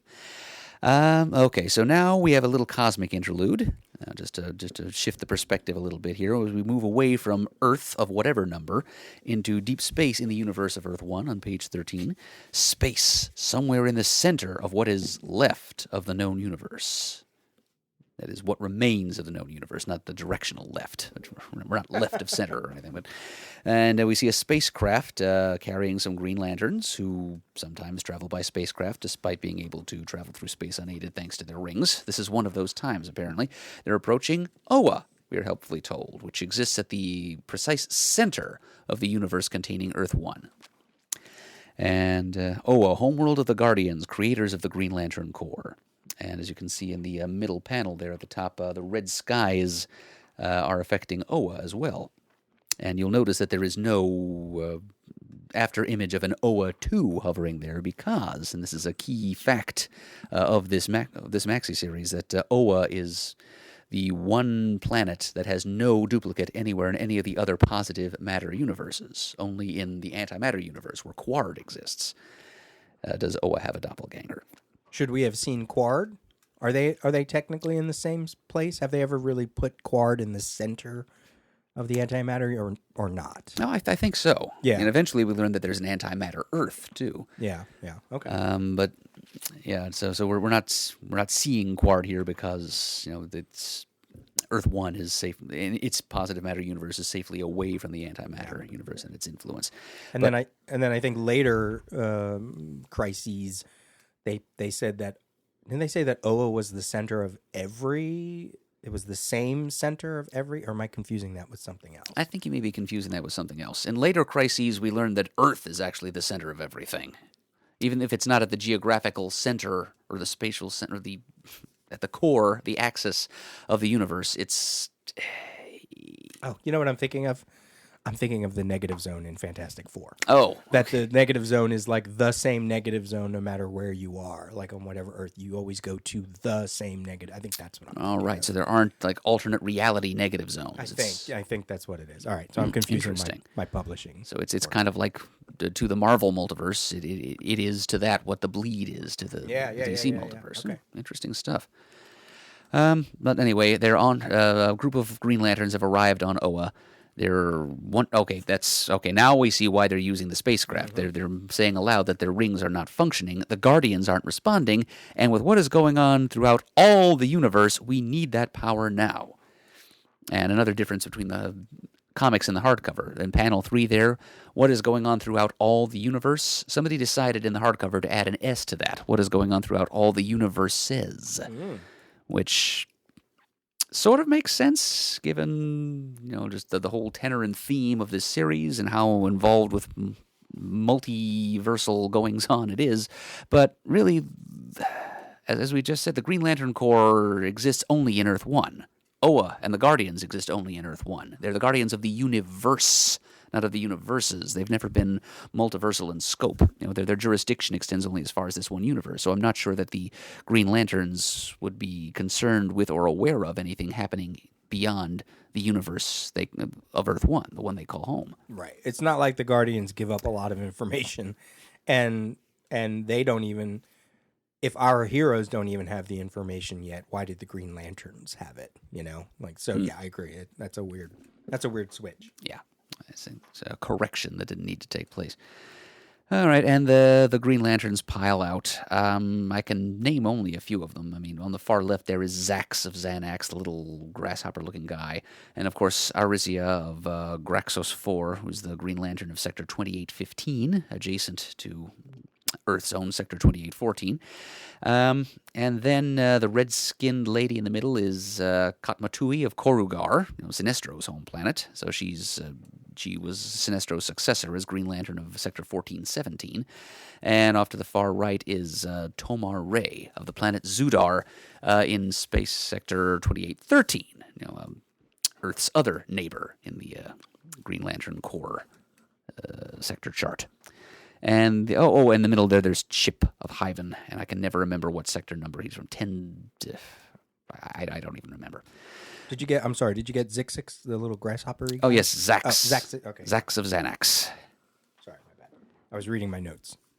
Now, you said Kat Matui, but in Green Lantern comics at the time, she had shorter hair, and she was on Earth. Because she's part of the John Stewart supporting cast at this point. Was Arisia there too? No, not yet. I mean, she's coming up with issue 200. But Kat Matui was was kind of like an early supporting cast member. So it is supposed to be Kat Matui here in this issue, but when you sort of counter it against what was going on in the Green Lantern covers, I think it's Perez drawing her like she is right there on the Who's Who, but it can't be her, is I guess what my point is, because maybe she traveled from Earth, but her look is just a little different. I'll pull up some covers to Green Lantern at this point so you can see as we go on. And I'm seeing here that Zax's homeworld is actually Zeos. I said Xanax. Maybe I could use some. So I found an image here. This is Green Lantern issue number 189 from cover date June 85. So two months before this, and you can see Kat Matui's hair. It's definitely much more cropped, even though she's in the traditional Green Lantern costume, because they haven't switched over to Green Lantern Corps just yet. And it's one of those things where Perez probably drew this issue before the Green Lantern issue was drawn. So it's like, yeah, this is Kat Matui. But it doesn't quite line up with what she looks like at this point. But so it is and it isn't and it is basically my point. Okay, so I guess we can just tell ourselves that's some other red-skinned humanoid female Green Lantern from elsewhere. Sure. Some other sector.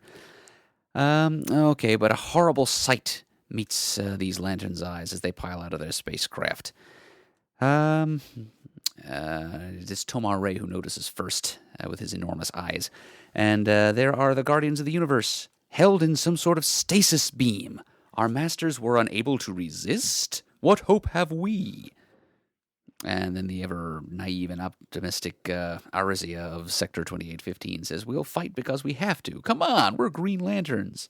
Hold it. Something's happening. Something... Whack! And a huge emerald explosion without sound effect. It's so powerful and so loud that it transcends the ability to measure sound. Yeah. So it's so loud it's unhearable. And that catches those lanterns unawares, and they're in the same kind of predicament now as their masters. Locked up there, and I think you said it was issue 3 that this... Issue 2. Let me correct myself. I just looked at my notes. Issue 2 was when the Guardians were attacked. I do like that the stasis beam that they're in is similar to the stasis beam that Red Tornado is in the first couple pages of this issue. So that's kind of a clue and a nice little callback. And the explosion at the end feels like it's an attack, but when we actually get to the outcome of what happens, it's not necessarily an attack. I sort of feel like it's something else, and we'll talk about that. I think it doesn't happen until next issue that we get to it, the aftermath of this.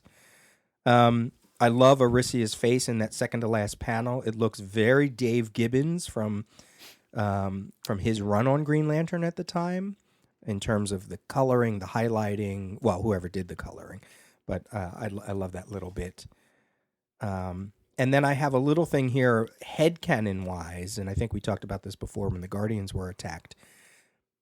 What if the Guardians are being held by Parallax? If you want to extrapolate later Green Lantern DC continuity, and if you think of the Anti-Monitor in a later event being sort of like a paragon of the Yellow Lantern and all that, there's something that kind of could be brought here, like it's Anti-Monitor, but it's also the avatar of the Yellow Lantern, who is trapped in the Great Central Battery at this point. Yep, he is the yellow impurity. Yeah, so I just thought that's kind of cool that you could mix all that together. That is a really cool thought. There's no reason why you couldn't just, in your headcanon, as you say, just to say, hey, Anti-Monitor reached out to Parallax, trapped inside the battery, and said, okay, I'm giving you some extra juice here. When the time comes, send out a blast of energy from the battery and get those guys. And that's why nobody's rings are working. The impurity got suddenly a lot more impure. Yeah. So I'm really curious to, at some point in the future, I'm sure I'll read Blackest Night again, and I just want to see how some of those things play out, to see if there's any way to kind of force a connection all the way back to this. Because, Johns is a 80s Marv Wolfman acolyte. I mean, there's no question of that. So I'm not saying that's what he did, but it might be fun for me to make that kind of connection. So we'll see. Yeah, fun indeed. Yeah. All right. And then we get right back to Earth, or Earths, on page 14. As we find Lois Lane after having her microphone eaten by a Neanderthal, who's apparently still hanging around in the background there in panel 1, and now she's getting attacked by a saber-toothed tiger. Wolfman transitions us in here with the caption, let us now leave Oa and return to Earth 1, where... And Lois is saying, Hank, pull over here and great. So Hank is the cameraman, and I guess by pulling over here, she means swing the camera in this direction to get a shot of this. And just at that moment, she shouts, Great Scott! You can tell that she's been dating a Superman. Having picked that up.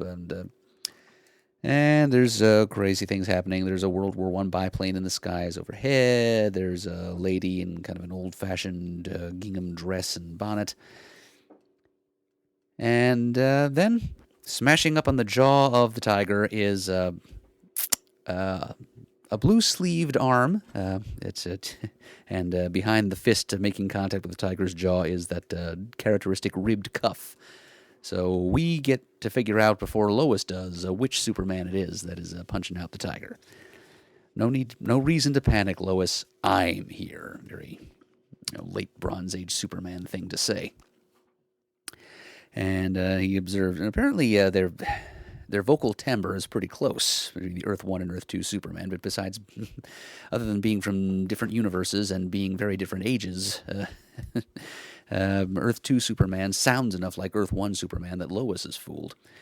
And he's musing aloud that for some reason, most people and animals are relatively calm. The Monitor must be responsible.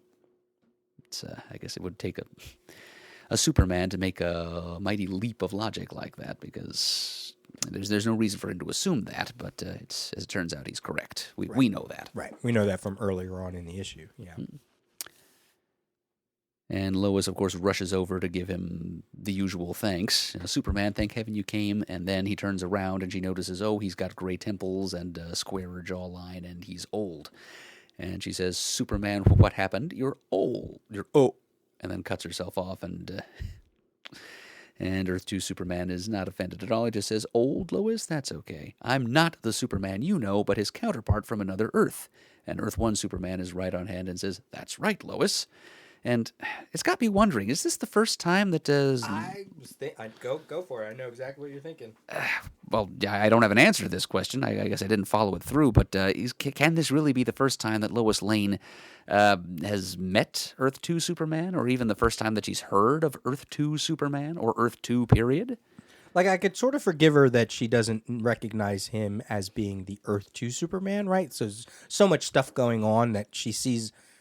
Her first instinct is, there's my Superman. And then her next reaction is, oh my God, he's so old. And then I guess if you think a little bit more, right, Earth 2. Like, I feel like she could have gone that train of thought, but you're right.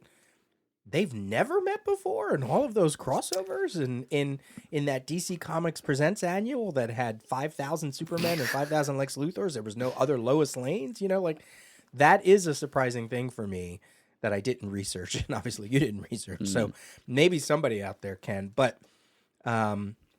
it's got to be. I can't imagine they've never seen each other again before. We get later on in the series somewhere. I think it's issue 11 actually, when Earth 2 Clark Kent shows up at the Daily Planet on the merged Earth, and the native Clark has to rush and say, you remember my old Uncle Clark? He's the one I was named after.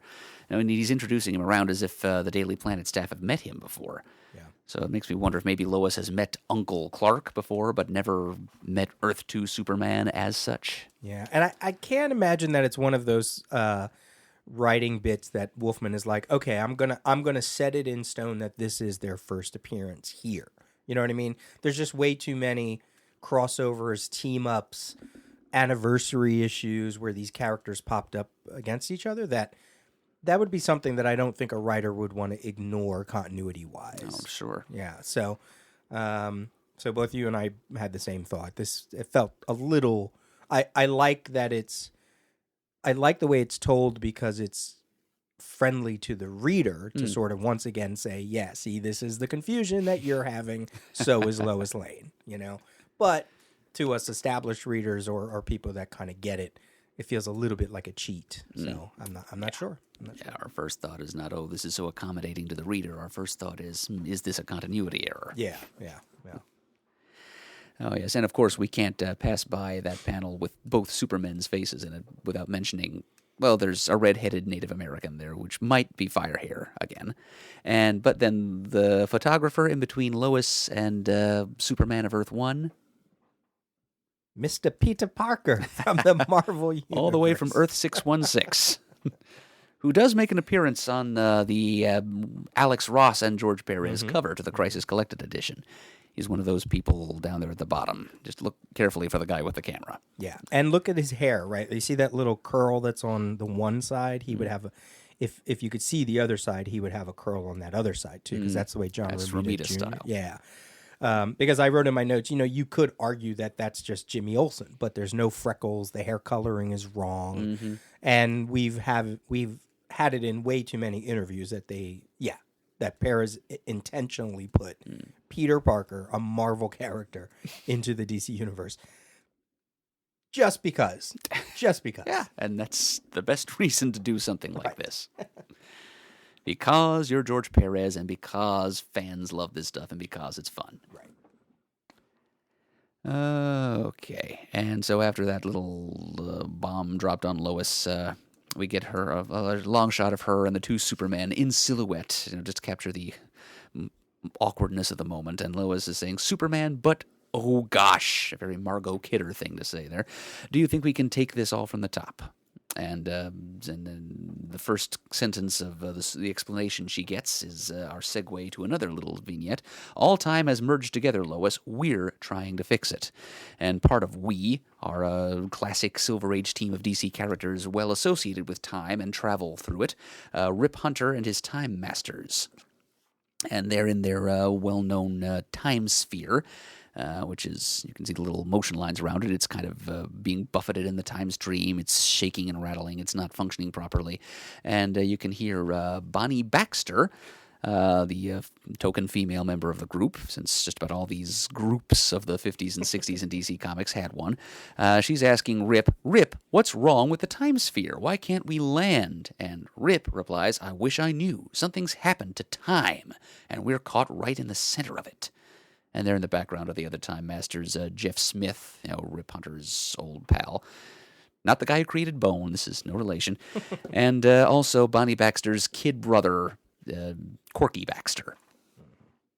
I want a story where Bonnie Baxter, Lady Blackhawk, who's the challenger? June Robbins. Yeah, you could throw... Judy Walton of the Sea Devils. There you go. I want a story with all of them. The sole... You could put in Elastigirl from the original, just Platinum from Metal Men. Yeah, there you go. If you only have one female on the team when you were first created, get them in a story together. I think that'd be really fun. That could be fun. Yes, that could be.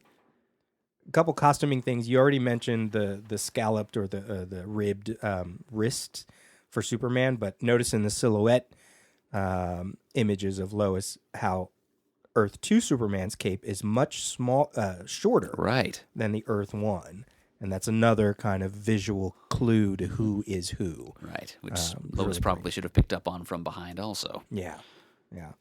I like that Superman of Earth 1 has the ribbed sleeve because it feels like his costuming is more earthbound, where Kal-El's is usually the blankets from Krypton, right? Yeah, it's those Kryptonian textiles. Yeah, somebody, just some random person on a forum somewhere, I think, said that he liked how that detail of Superman's costume was this. My mom made this costume, kind of homemade knit sleeve. Yeah. That's really great. That's really great.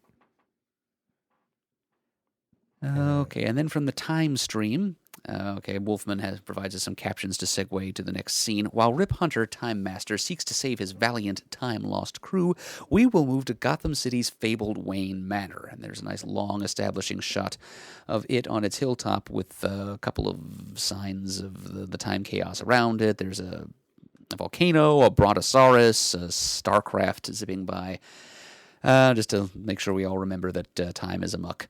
And then inside Wayne Manor, we see Alfred Pennyworth addressing his employer. I'm sorry for having phoned, sirs, but I was understandably worried. And there's a bunch of characters there. We've got Batman himself, of course. We've got the adult Earth 2 Robin, Dick Grayson, and the Earth 2 Huntress as well. Also from Earth 2, Nuklon of Infinity Inc., a couple of Batman's allies and the Outsiders, Metamorpho and Katana, and in the foreground there, in plain clothes, young Jason Todd. Sorry, we're taking time to take a selfie. Ever so important.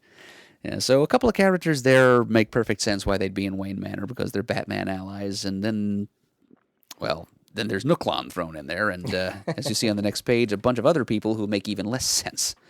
And Wolfman's even acknowledging that it doesn't make that much sense. If you just to turn for the moment to page 15, you've probably got more to say about this on the bottom of page 14. But the captions at the top of page 15 say, "It is a bizarre sight which defies explanation. Members of the prehistoric bear tribe appear here in 20th century America, while others who came under the Monitor's scrutiny appear here too, seemingly for no reason." So it's Wolfman justifying Perez wanting to draw odd combinations of characters for no real logical reason. Yeah, I mean, the only real thing I had to say was, you mentioned Nuklon, but Huntress was part of Infinity Inc. So, Sure. as a A friend of a friend. Friend of a friend. Yeah, that sort of feels Or a that teammate of a relative. Take your pick. And this Jason Todd is the pre-crisis Jason Todd who, even though he's shown as being black-haired, he really was a redhead that dyed his hair black. Yep. Grant Morrison would eventually remember that and make a story detail of it. At the time, I think we were all just kind of asked to ignore that had happened and pretend he'd been black-haired the whole time. Let's see. And then on that page, panel 1, we got Halo, also another member of the Outsiders, as you mentioned. Did we go through the villains yet? We didn't. Okay, so we have. Let's go all the way back. There's Monsieur Mala with the what do you call those? A bandolier. Bandolier. Thank you. With the brain in front of him, that little robotic skull-looking thing. They are members also of the first incarnation of the Brotherhood of Evil, as they battled the Doom Patrol, and then they would join the group as they battled the New Teen Titans. A whole bunch of Batman villains. We got Poison Ivy with the headband there. We got the Riddler. Cyanide, who is a Batman and the Outsiders villain. Agent of the 1000, I believe. Mm-hmm. And also, was she a lackey of Tobias Whale? I think so. Yeah, I think so. And a character who has shown up in the Black Lightning TV show, actually. Right. Yeah. Yeah, she was right from the very beginning. Yeah, so that's kind of cool. Probably a Mike W. Barr, Jim Aparo creation, I would think. Or yeah, I think Jim Aparo. Standing in front of them, Per Degaton with his little D on his chest. We've talked about him. An Earth 2 villain with delusions of grandeur to become a dictator. And then standing behind them is Sumo, right? Sumo the samurai? Sumo Samurai Warrior, yes. Right. And I was having some doubts as to his first appearance, but it was that like extra large collector's edition Superman versus Wonder Woman. Oh, I have that. Okay. I got that from a CGS contest where the prize winner said that I could have that. You were gonna give it away as a prize, and he's like, let Peter have it. And I was like, yes, I got it because it's got Jose Luis Garcia Lopez artwork. Oh, you bet. I gotta have that. And I think it was written by Jerry Conway. So, and speaking of sumo, we talked about whoever that was behind Jonah Hex in that panel. I pulled this image up. See those little brown ridges on the bottom there? Okay. That's why I was thinking maybe it was Sumo standing behind him. Yeah, I still say it's part of the architecture. Right there. It's that little. Yeah. Okay. I'll just keep staring at his crotch. Yeah. And we're seeing the members of the Bear Tribe there: Anthro and his girlfriend, who I can't remember. Embra, and his father-in-law, Neon, the little kid there with the limp, with the crutch. Sort of to suggest that the Bear Tribe, that Wayne Manor was built on, that the Bat Cave was actually a cave dwelling at one time. Right. I didn't even think of that. That's interesting. Mm-hmm. Right. Yeah. Like, you got to talk about, tectonic plates shifting. I mean, it's been millions of years. Right. A lot can happen in that time. Yeah. Oh, yeah. That's cool. I didn't even think about that. It's just fitting that there be a cave in Wayne Manor. Yeah, yeah. Except it was above ground, and then, as you said, it sort of went down. That's cool. I didn't even think of that. See? There's a connection. I'm sure that's one of Peter Sanderson was like, I don't know if it's in Gotham City, but that's what we're gonna make it. That Anthro's stories take place in a prehistoric Gotham City. How's that? And I think Scott Snyder might have been paying attention too, because he gave us those prehistoric animal tribes, and he introduced a bat tribe. Yeah. Part of the Dark Knights metal thing that he did a while ago. All right, so that's everyone just kind of stands around, and it's a very long and uncomfortable silence, these people staring at each other. And modern man stares at all incarnations of himself, former lives, future lives, and whether civilized or savage, both greet the incomprehensible not with fear, but with confusion. It's kind of a minor theme here. This is a world gone mad, which will all too soon, and again, in the hardcover, those hyphens are eliminated in all too soon. I think I'm more on board with that than I was with the last. When Pariah talks about how he's seen all too many worlds eliminated, I think in that case, Typhons are probably appropriate here, less so. Which will all too soon perish unless order can rise from chaos. Such madness is the same everywhere. In America, Europe, Africa, and even behind a still somber and adamantine iron curtain. And there's your segue from the Batcave to the Soviet Union. Now, as we get a couple different shots of the various characters we've already listed, different angle perspectives of the villains and the Bat family and the Neanderthals. Yeah. And then suddenly we're in the Soviet Union. Let's look at how I love the look that Earth 2 Robin is given to Jason Todd, especially we just talked about in that previous scene that if these worlds are meant to merge, what's going to happen to these characters? Here's and I'm really only making this connection now.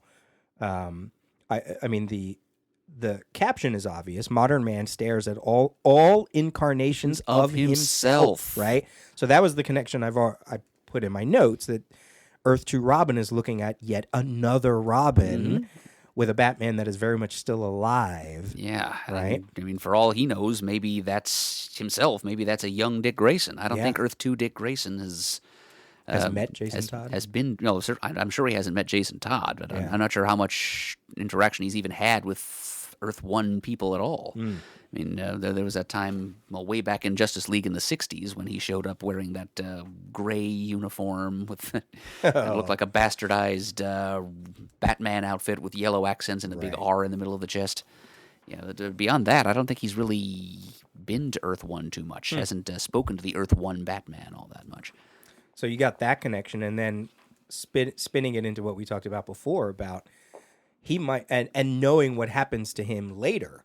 This is an interesting panel. Like, I half wonder how much thought Wolfman gave to this right here. If he already knew what was going to happen to Earth 2 Robin at this point. I mean, they have to assume at some point they were like, yeah, we're doing away with a lot of these characters, even if they don't know the finer points. So here he is staring at. I think that's great. I think that panel has hit home more than it ever has before. Wow. Yeah, I've never noticed it at all. Yeah. But one wonders if maybe Wolfman didn't have the inkling of an idea that Earth 2 Robin would survive, but he'd be a man out of his own world, and he'd end up becoming bitter about it and becoming a villain. God, that would have been great. He could have been the new outsider. Ooh, I got chills. I mean, they promised us heroes would turn into villains, but we really didn't see that. Right. It's like the Red Tornado's little tantrum in this issue is about the closest to that we got. Yeah. Ooh, untold story. There's so many good. Love it. I still think there should have been a quarterly anthology, Tales of the Pre-Crisis DC Multiverse. Yeah. Well, of course, if they're going to keep doing these giant-sized crisis Perfect one-shots, I mean, there's all kinds of neat little angles they could explore. We just got to meet some editors and just say we have already about 15 to 25 different untold stories of the crisis, pre, during, and post. Yeah, we got to start assembling our portfolio. Yeah. But anyway, back to 1985 and the Soviet Union of Earth 1, team consisting of Starfire of the New Teen Titans, Firebrand 2 of the All-Star Squadron on Earth 2, Firestorm and Killer Frost, and Sunboy and Rek Bannon of Thar, Polar Boy of the Legion of Superheroes, are making their way to the Soviet Union to see what's going on there. And there we find just about the only Soviet DC Universe hero that existed at that time, since this is before the Rocket Reds. But it's outside of Negative Woman. Oh, that's true. Yeah, that's true. Yeah. It's like Valentina Vostok. Yeah. Yes, good point. Thanks. I had forgotten about her. So yeah, there he is, Leonid Kovar, who was originally called Starfire, but that name was then changed to Red Star to avoid confusion with Princess Coriander. And he's heaving a giant rock at an improbably large theropod dinosaur. Perez likes to draw them big, but then I guess on Earth 1, prehistoric life forms were a bit different than they are on Earth Prime. But yeah, there he is, looming over the Kremlin, and I'm not even sure that is the Kremlin, but I'm just assuming. And he's about to get a rock thrown at him by Red Star. In the crisis, there is a common ground for all nations, regardless of politics or people. Sure. And then the two of flame and heat energy powered ladies Starfire and Firebrand prepare to intervene. And Starfire recognizes him and says, Shal, it's Starfire, or Red Star, as he calls himself here. He's Russia's only superhero. We have to help him. And I will say, I mean, that is right, because Negative Woman is probably in the U.S. at this point, right? So that does make sense. He's not the only superhero from Russia, but he's the only one that operates there. Right. And just like the Batman scene, where we have a lot of Batman characters or Batman-centric characters, we should make note that we have a lot of fire and ice characters, right? So there's Perez playing around with some fun themes. Thinking categorically again. Yeah. Yep, that is a good thing to point out. Oh, and I just peeped at Red Star's Who's Who entry. He first appeared in Teen Titans, first series, number 18. Mm-hmm. So he predates the 80s. Yes. The other thing about this, this is sort of post-crisis, but I liked the language of him being Russia's only superhero, because especially mid to late 80s, DC went nuts with the whole Cold War. Uh-huh. You mentioned the Rocket Reds. There was the Red and Blue Trinity from The Flash. Right? The Soyuz, I think. The People's Heroes from The Outsiders. Firestorm had Posar, right? That who actually became an element of Firestorm. Yeah. Oh, I'm sorry. You said Soyuz, but that was also Firestorm. But then there is a group called the People's Heroes, or from Batman, which was a different team, right? That had like a ballet dancer and a hammer and sickle character. I remember Molotov, who's the stocky bearded guy who threw Molotov cocktails. Yeah, you couldn't pick up a book. I mean, especially if it was a John Ostrander book, Suicide Squad or something else. They were Russian characters all over. Totally. The place. Yeah. So that's kind of interesting that kind of blew up after this. Yep, but back in 1985, in the middle of crisis, it's just poor little old Red Star fighting the dinosaurs by himself. Starfire offers to help, but Red Star says, "No, my friend. No matter what has happened, this is still my country." And it takes surprisingly little to change Red Star's mind completely, because like one panel later, Starfire just says, "But it's our world, Red Star." Funny thing to hear from an extraterrestrial, but it's our world. Please, we have to work together if we are to save any of us. And just like that, Red Star says, "Starfire, you are an alien on this world, but your word should be heeded by all. I apologize, you are right. Perhaps if we all survive, the politicians will remember this cooperation and build a better world for us all." Okay, so he comes around pretty quickly. The dinosaur, meanwhile, has been hit by a rock, and Firestorm congratulates Red Star on his good shot. Way to go, Reddy. And Sunboy from the 30th century muses to himself how the time really has gone crazy if there are dinosaurs in the 21st century, because he knows enough of his history to know that's not right. And then Red Star presses Starfire for an explanation about what's going on, which is just what everybody wants at this point. And Starfire says that I didn't think Red Star would have been that important that they'd need to dispatch a whole team of characters to come pick him up, especially when they have teleportation capacity. So, I don't know that it really scans that they needed to go and get his help. This goes back to what Alexander Luthor was like, "Go see for yourself." And you're like, "Gee, okay, I guess I will." Mm-hmm. Maybe they just thought they needed all hands on deck, and maybe the Monitor's records weren't as complete as he thought they were. Yeah, so some of these characters are going to recruit extra muscle. And he's Red Star is pretty strong. I mean, he's not Superman level strong, but is he stronger than all these characters in terms of sheer power? Probably, right? Maybe he's outside of Fire. I mean, Firestorm's pretty powerful. But in terms of raw strength, I think Red Star could probably take Firestorm. Oh, yeah. I'm just looking at Who's Who, and I'm remembering how vague Who's Who was compared to Ohatmu as far as power levels. Marvel would break it down for you exactly how far a character could jump and how fast they could run and how much they could lift press. But DC, they're just saying that Red Star had superhuman strength. Quote, "While not as strong as, say, Superman, Red Star is able to lift heavy objects and outrun everyone." There you go. So he's strong and fast. So I guess that'll be useful. But Starfire just says that they came to get his help, and he says, "Then you know my answer, Titan. We fight together." And so it is this lovely little bit of bonding across geopolitical boundaries there. Just like hero and villain are terms that don't matter when the multiverse is dying. Similarly, American, Soviet, Tamaranian don't matter. So anyway, they have a little tete-a-tete by the dead dinosaur. And we get a little palaver between Firestorm and Killer Frost, where that little bit of comedy relief that began with issue 1, where Psycho Pirate caused Killer Frost to fall in love with Firestorm just to make her more pliable, more agreeable to work with. But it seems that it's taken 4 issues, but that Psycho Pirate whammy has finally faded, and she now hates Firestorm as much as ever. "I hear you, fool, and be pleased I do not freeze your very blood." Yep. And then Professor Stein chimes in. We get to see his little invisible floating head down there at the bottom of page 16 as they have an internal dialogue. And Ronnie's like, "Professor Stein, I thought she loved me." And Professor Martin Stein, the other half of Firestorm, has to give it to him straight. Obviously, Ronald, Psycho Pirate's spell has faded. So he's always the one to... He's the rational thought versus the impetuous and emotional Ronnie. Yeah. It's no more time for tomfoolery between those two characters. Wolfman's like, all right, I'm done with that. Levity is no longer allowed. we gotta move forward here. A couple of things just real quick.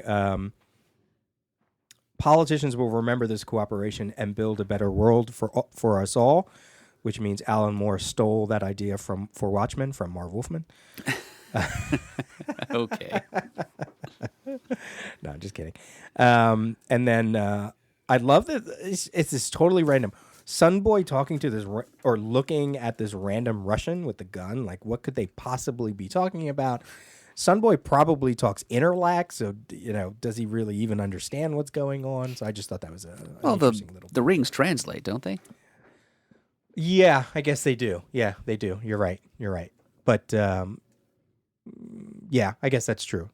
I just think that's an interesting little thing there. Where, of all people, that Sunboy's talking to the army. That is pretty interesting. He's probably just going about his duty and saying, "Present your documents, please. I need to see your papers."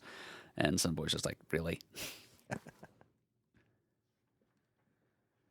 Ooh, now we get some good stuff. All right, page 17 brings us back to the lair of the Anti-Monitor. More tiny panels. Right. Thin panels, yes, very narrow, low-ceiling, claustrophobic panels. Yeah. I love the way Perez structures that. As you're in the domain of evil. But yeah, we come back to the ordeal of the Red Tornado. And the topmost skinny panel on page 17, the first thing we see is Red Tornado's scream of android agony, which is in black lettering. In the original comic, they redo it as kind of a pale orange in the hardcover, which does show up a little bit better. Yeah, that makes sense. And he, in addition to saying "ag," he's also saying, "What are you doing to me?" Psycho Pirate toadyishly offers, I can instill fear in him if you wish. Okay. And the boss says, "Quiet now, Pirate. I shall handle the Red Tornado's conversion." Could Psycho Pirate affect him? Red Tornado, an android? I'm sure Has that been? I'm sure he thinks he could. Yeah, well, yeah, that's true. Yeah, it's... the pirate's circuitry is sophisticated enough that I think it probably could be affected. Well, especially since the Psycho Pirate's powers are magic. I mean, I think he can probably affect artificial brains as easily as human ones, especially if the artificial brain is adequately human. Yeah. And I think we've had plenty of evidence that the Red Tornado's is. If he can feel pain, he can feel fear. Yeah, sure, yeah. But anyway, we'll never know because Psycho Pirate is shushed by his boss. And then Barry, who is there in this dark place with them, is just in typical Barry form. He's not worried about himself. He's pleading not for himself, but for the Red Tornado's sake. Please don't. I don't care what you do to me, but leave him alone. And The adversary notices that he's capable of getting out around this artificial fear he's feeling thanks to the pirate and sticking up for his teammate. And he says, "You resist Psycho Pirate's power, Flash. You are an amazing individual. Still, there are things which need be done. I have investigated the Red Tornado. He believed himself to be a man, but he is wrong." And as he says this, the whirling speed lines, the cyclonic speed lines around Red Tornado increase in speed and obscure him from view as the Anti-Monitor proceeds to do the horrible thing he's doing to bring about the Red Tornado's metamorphosis. All right. He believed himself to be a man, but he is wrong. The Red Tornado screams again as the Anti-Monitor continues. I believed him to be a mere machine, but I was wrong. And the Flash says, "What are you doing to him? There's rain, wind. My God, I can even hear the thunder." Red Tornado is so finally we get the Anti-Monitor's words in a balloon as opposed to just printed directly on black. And he says, "Red Tornado is a primal force." It's kind of a flash forward to 1994 when he would be a member of a super team called Primal Force. Yeah. "More than machine, more than human. I am changing him into what he was meant to be." More of this talk of destiny and what is meant to be from Wolfman's scripts. "This change is irrevocable." Sure it is. "Never again will he be the Red Tornado you once knew." Some bravado from the Anti-Monitor there as he converts the Red Tornado. Flash can feel the cutting wind slicing through the fragile fabric of his scarlet suit. Wet from the sudden swelling torrent, the fastest man alive can only watch, his super-quick eyes missing nothing of the dark storm to come. So there's one last little flare of energy, and then the last few narrow panels at the bottom are just like slices of darkness again, strata of darkness. "And what of the Red Tornado, who was once a valiant member of the Justice League of America? That being simply no longer exists." So, yeah, pretty portentous stuff there, but without much play out. Yeah. Barry can resist the Psycho Pirate because he's hope, just like in Blackest Night. Yeah, that's what I wrote here. I still say Superman is a much better avatar of hope than Barry, but that's another discussion. Yeah. But no denying that Barry is a hopeful individual. Yeah. I like that, we've been talking about Red Tornado quite a lot in these different chapters, different parts of this episode, and I feel like it's interesting when I look back at sort of like the satellite era, and he sometimes is often treated as like almost like a mascot more than a full member. I think in some instances, whether he gets destroyed a lot or he gets wiped off quite early, but yet the teammates seem to have a fondness for him in a way that's a little different than, like, say, Vision over at the Avengers, where he's treated sometimes more as a full-fledged Avenger. You know what I mean? Like, sometimes the weight that writers give Red Tornado was not exactly as strong as the Vision. I do see what you mean. Yeah.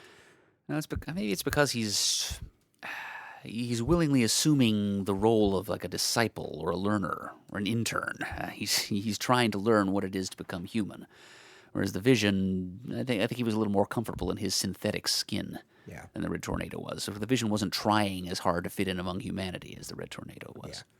Yeah, I mean, but it's great that, like, those two characters obviously share some very similar publishing stories and continuity. Oh, definitely.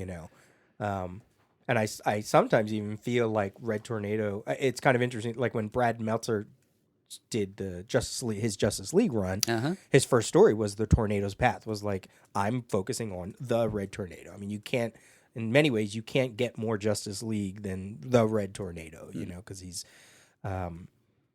very indicative of, like, the satellite era, because he didn't come from, he came from Earth 2, but it's not like he had his own book like Superman, Batman, Green Arrow. He Hawkeye, originated as an opponent for the Justice League, and then he became a member. His entire history has been defined by his involvement with the team. Yeah, so it's cool.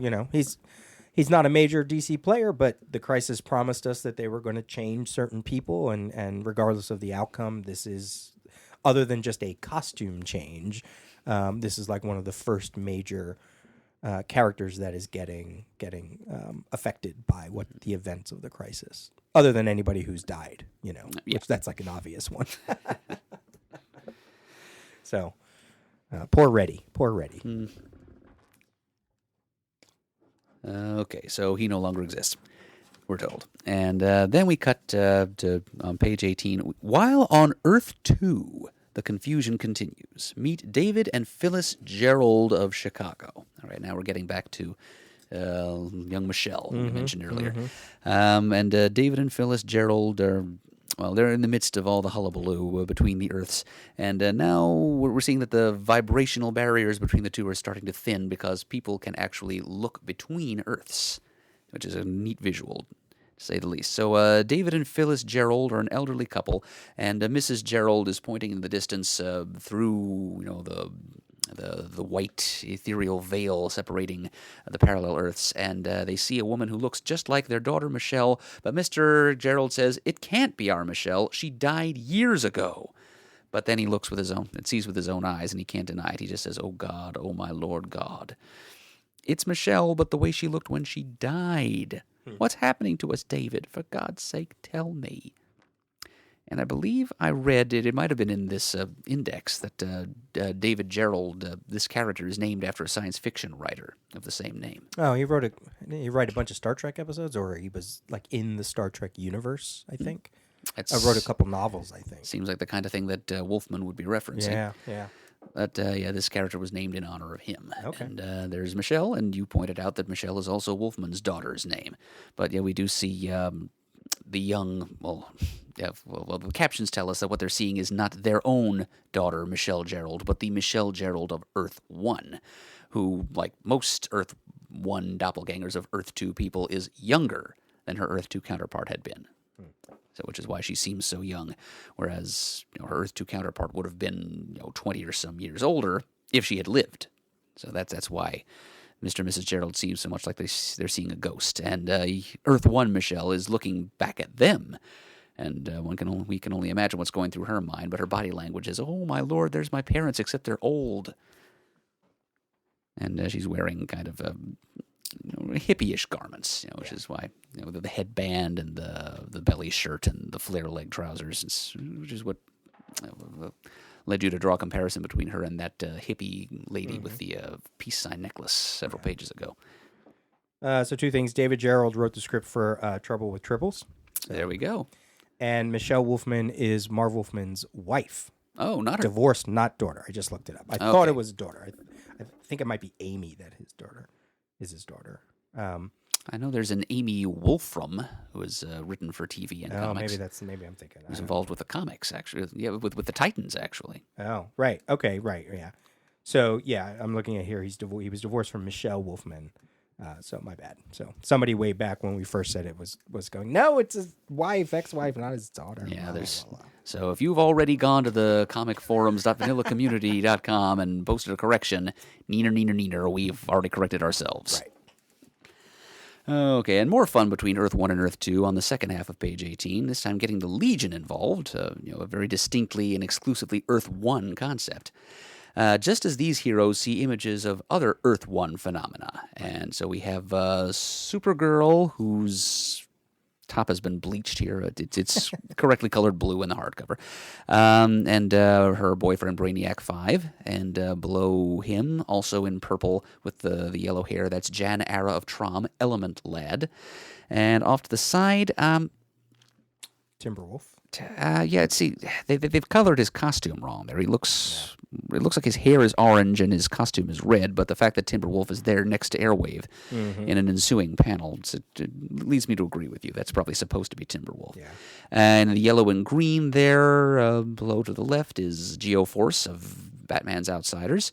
In the red with the blue cape is Mon-El again. And his sweetie down there and to the left in the dark outfit with the blue face and the high-arched collar is Tasmia Malor of Talok 8, a.k.a. Shadow Lass of the Legion. And below her with the lightning abdomen is Hal Jordan the Younger, kind of a cousin once removed of Hal Jordan Green Lantern. He is Airwave, the Earth 1 Airwave, whose father was the Golden Age Airwave, who should have been a denizen of Earth 2. It's one of those confusing little things that Roy Thomas would have ironed out for us if he'd only had a little more time to play with the two Earths. Right. And Airwave gets airplay, airtime, but not his cousin Hal Jordan, right? That's weird, right? Oh, in this series, in this yeah. series, yeah. Yeah, that is kind of weird. But so there's a Hal Jordan in here, but not the Hal Jordan. Not the one most people think of. And the green bird there is, of course, because it's talking, we can tell that it's actually Gar Logan, changeling. And the green birdie is saying, Harbinger was right. Not only is time mixed up, but the two Earths are coming together. Oh, and also up there, Supergirl is saying, it's Legion headquarters, but there's no Legion here on Earth 2. So that's how they know that they're looking from Earth 2 to the future of Earth 1. Mm-hmm. Okay, and then Brainiac 5 gets to muse a little bit to explain what's happening. The vibrations which separate them, i.e. the two Earths, are slowing down, letting us see into the other Earth. And then Timberwolf points right out at us and says, look, it's Lightning Lass, John Jones and Cole. And Lightning Lass and Timberwolf were kind of a couple, weren't they? Not at this point, but they still had a lot of hurt feelings between them. Yeah. She had gone through...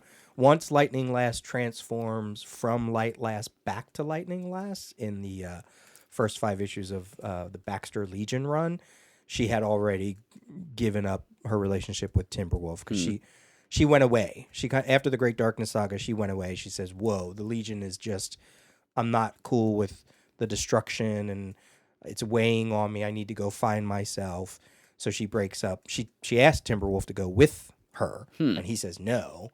Because he believes he needs to be with the Legion, right?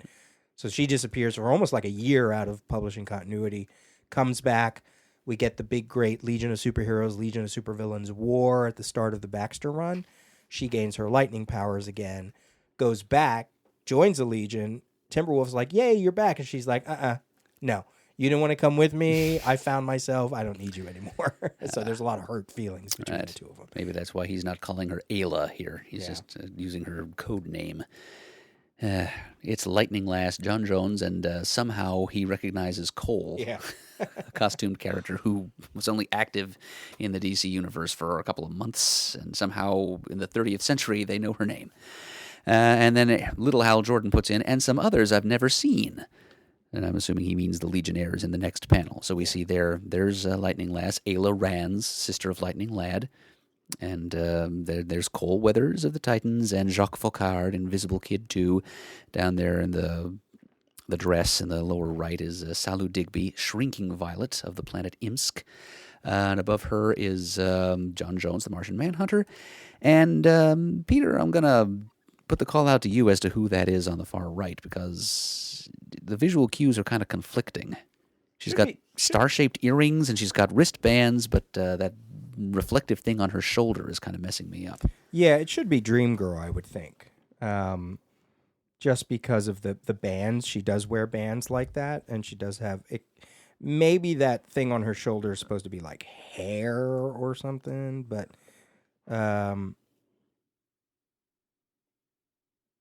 The only other, I can't really think, like, maybe they were trying to go for a Power Girl thing, but that's not right either. So right. I'm thinking it's probably Dream Girl. Yeah, Power Girl's got earrings, but they're not star-shaped, and she wears gloves and not wristlets. Yeah. So, yeah. And then there's that panel at the bottom there with former lovers, Timberwolf, whose real name is Brinlando of Zoon, touching hands across vibrational boundaries with his ex-lover, Ayla Rands of Wynath, or Wynath.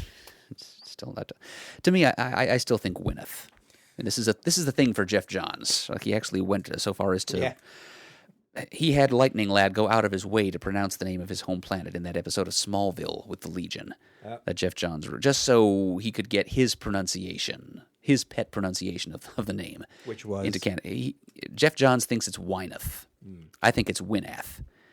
And he hit that issue again in the Final Crisis Legion of Three Worlds crossover, where we find out that Wynath, the one that I like, is the post-zero hour.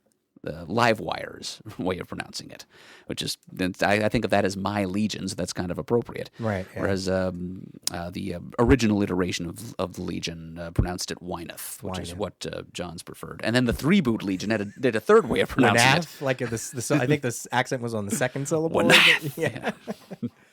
So there's Dream Girls from Who's Who. She's got the gauntlets there, and you can sort of. It's close. It's close. The thing on her shoulder and what looks like a little bit of a neckline there. It's still It's hard to tell.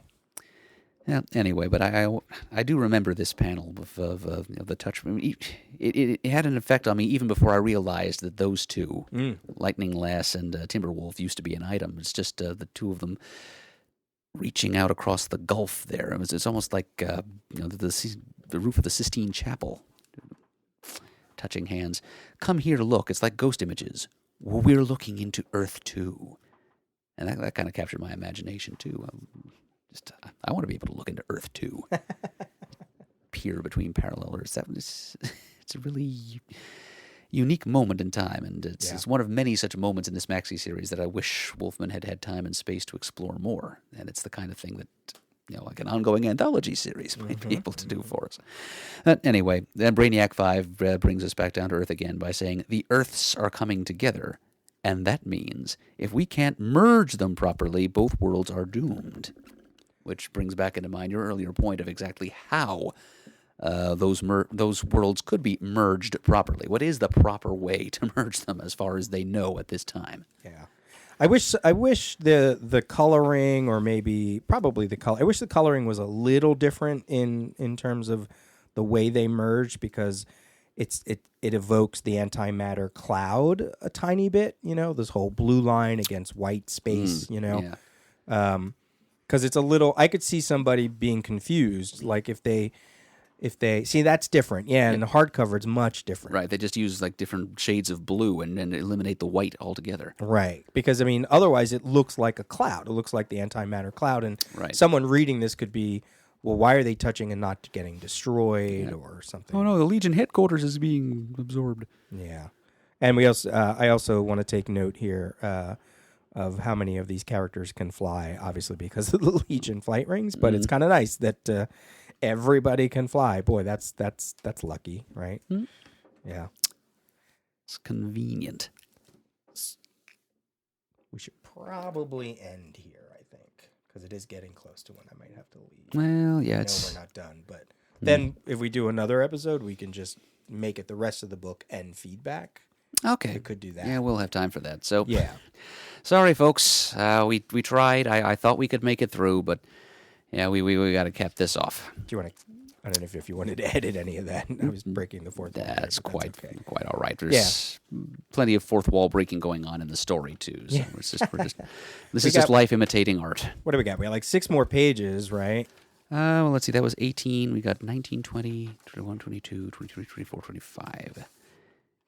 Yeah, 7 more pages. 7 more pages plus the letter column, and then so yeah. I don't have.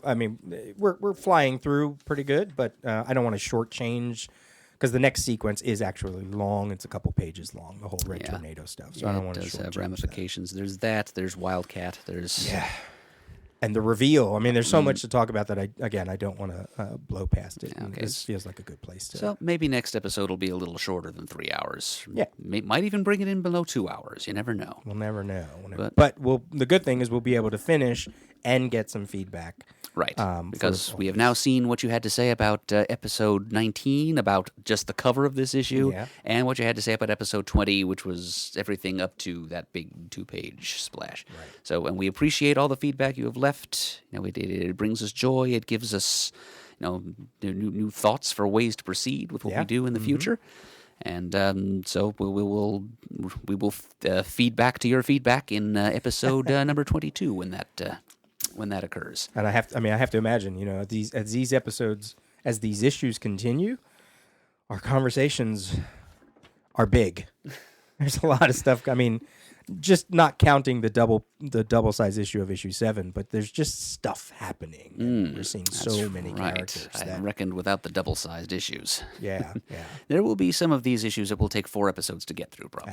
As evidence of this one. Yeah, right. Yeah, great. well, technically it's just 1 for the cover and then 3 for the content. That's true. Even there might be some where it takes 4 episodes just to talk about the actual story and art. Right. But what the heck? I get the impression that to a lot of the people who listen to this podcast, more is more. And we set it up from the get-go, right, to speak to go back, 10 years ago where we said we're taking our time. Whatever happens, that's how we record it. If we put in some random episodes here and there, and no sense trying to rush and make mistakes or just not cover things the way we like to cover things. We're taking our time and our space. We're not limiting this to 52 episodes here. This is original model multiverse here. This is infinite potential episodes of this podcast. And we just hope that you're enjoying what we're doing here. Yeah, I mean, look, we gave you 3 episodes for this 10th anniversary. 3! Bam, bam, bam. And another one on the way. Another one on the way. Come on, Adam and I are on fire. And we're dropping this one in your laps when you're hungriest for more Crisis content. That's right in the middle of the Arrowverse crisis, which we are going to go home and watch. Yay. And there's not only is it part 2 of Crisis tonight, there's a special Crisis crossover with Black Lightning. Oh, I see what you're saying. Right, yeah, right. Yep, right, it's not officially a part of the Crisis crossover, but it does tie in pretty closely to it, and I think it leads to Cress Williams' Black Lightning showing up. Oh, so his episode itself. Oh, I see what you're saying. Right. Yep, tonight's episode of Black Lightning, the series, is not officially Crisis on Infinite Earths Part 3. God, I but didn't know that. It's titled like Book of Resistance Part 4 Earth Crisis. Oh, okay. So yeah, parallel Earths are coming into play there. Look at that. Even the Crisis has tie-ins. Yeah, I know. It's just too bad that you can't put a cover banner on an episode of a TV show.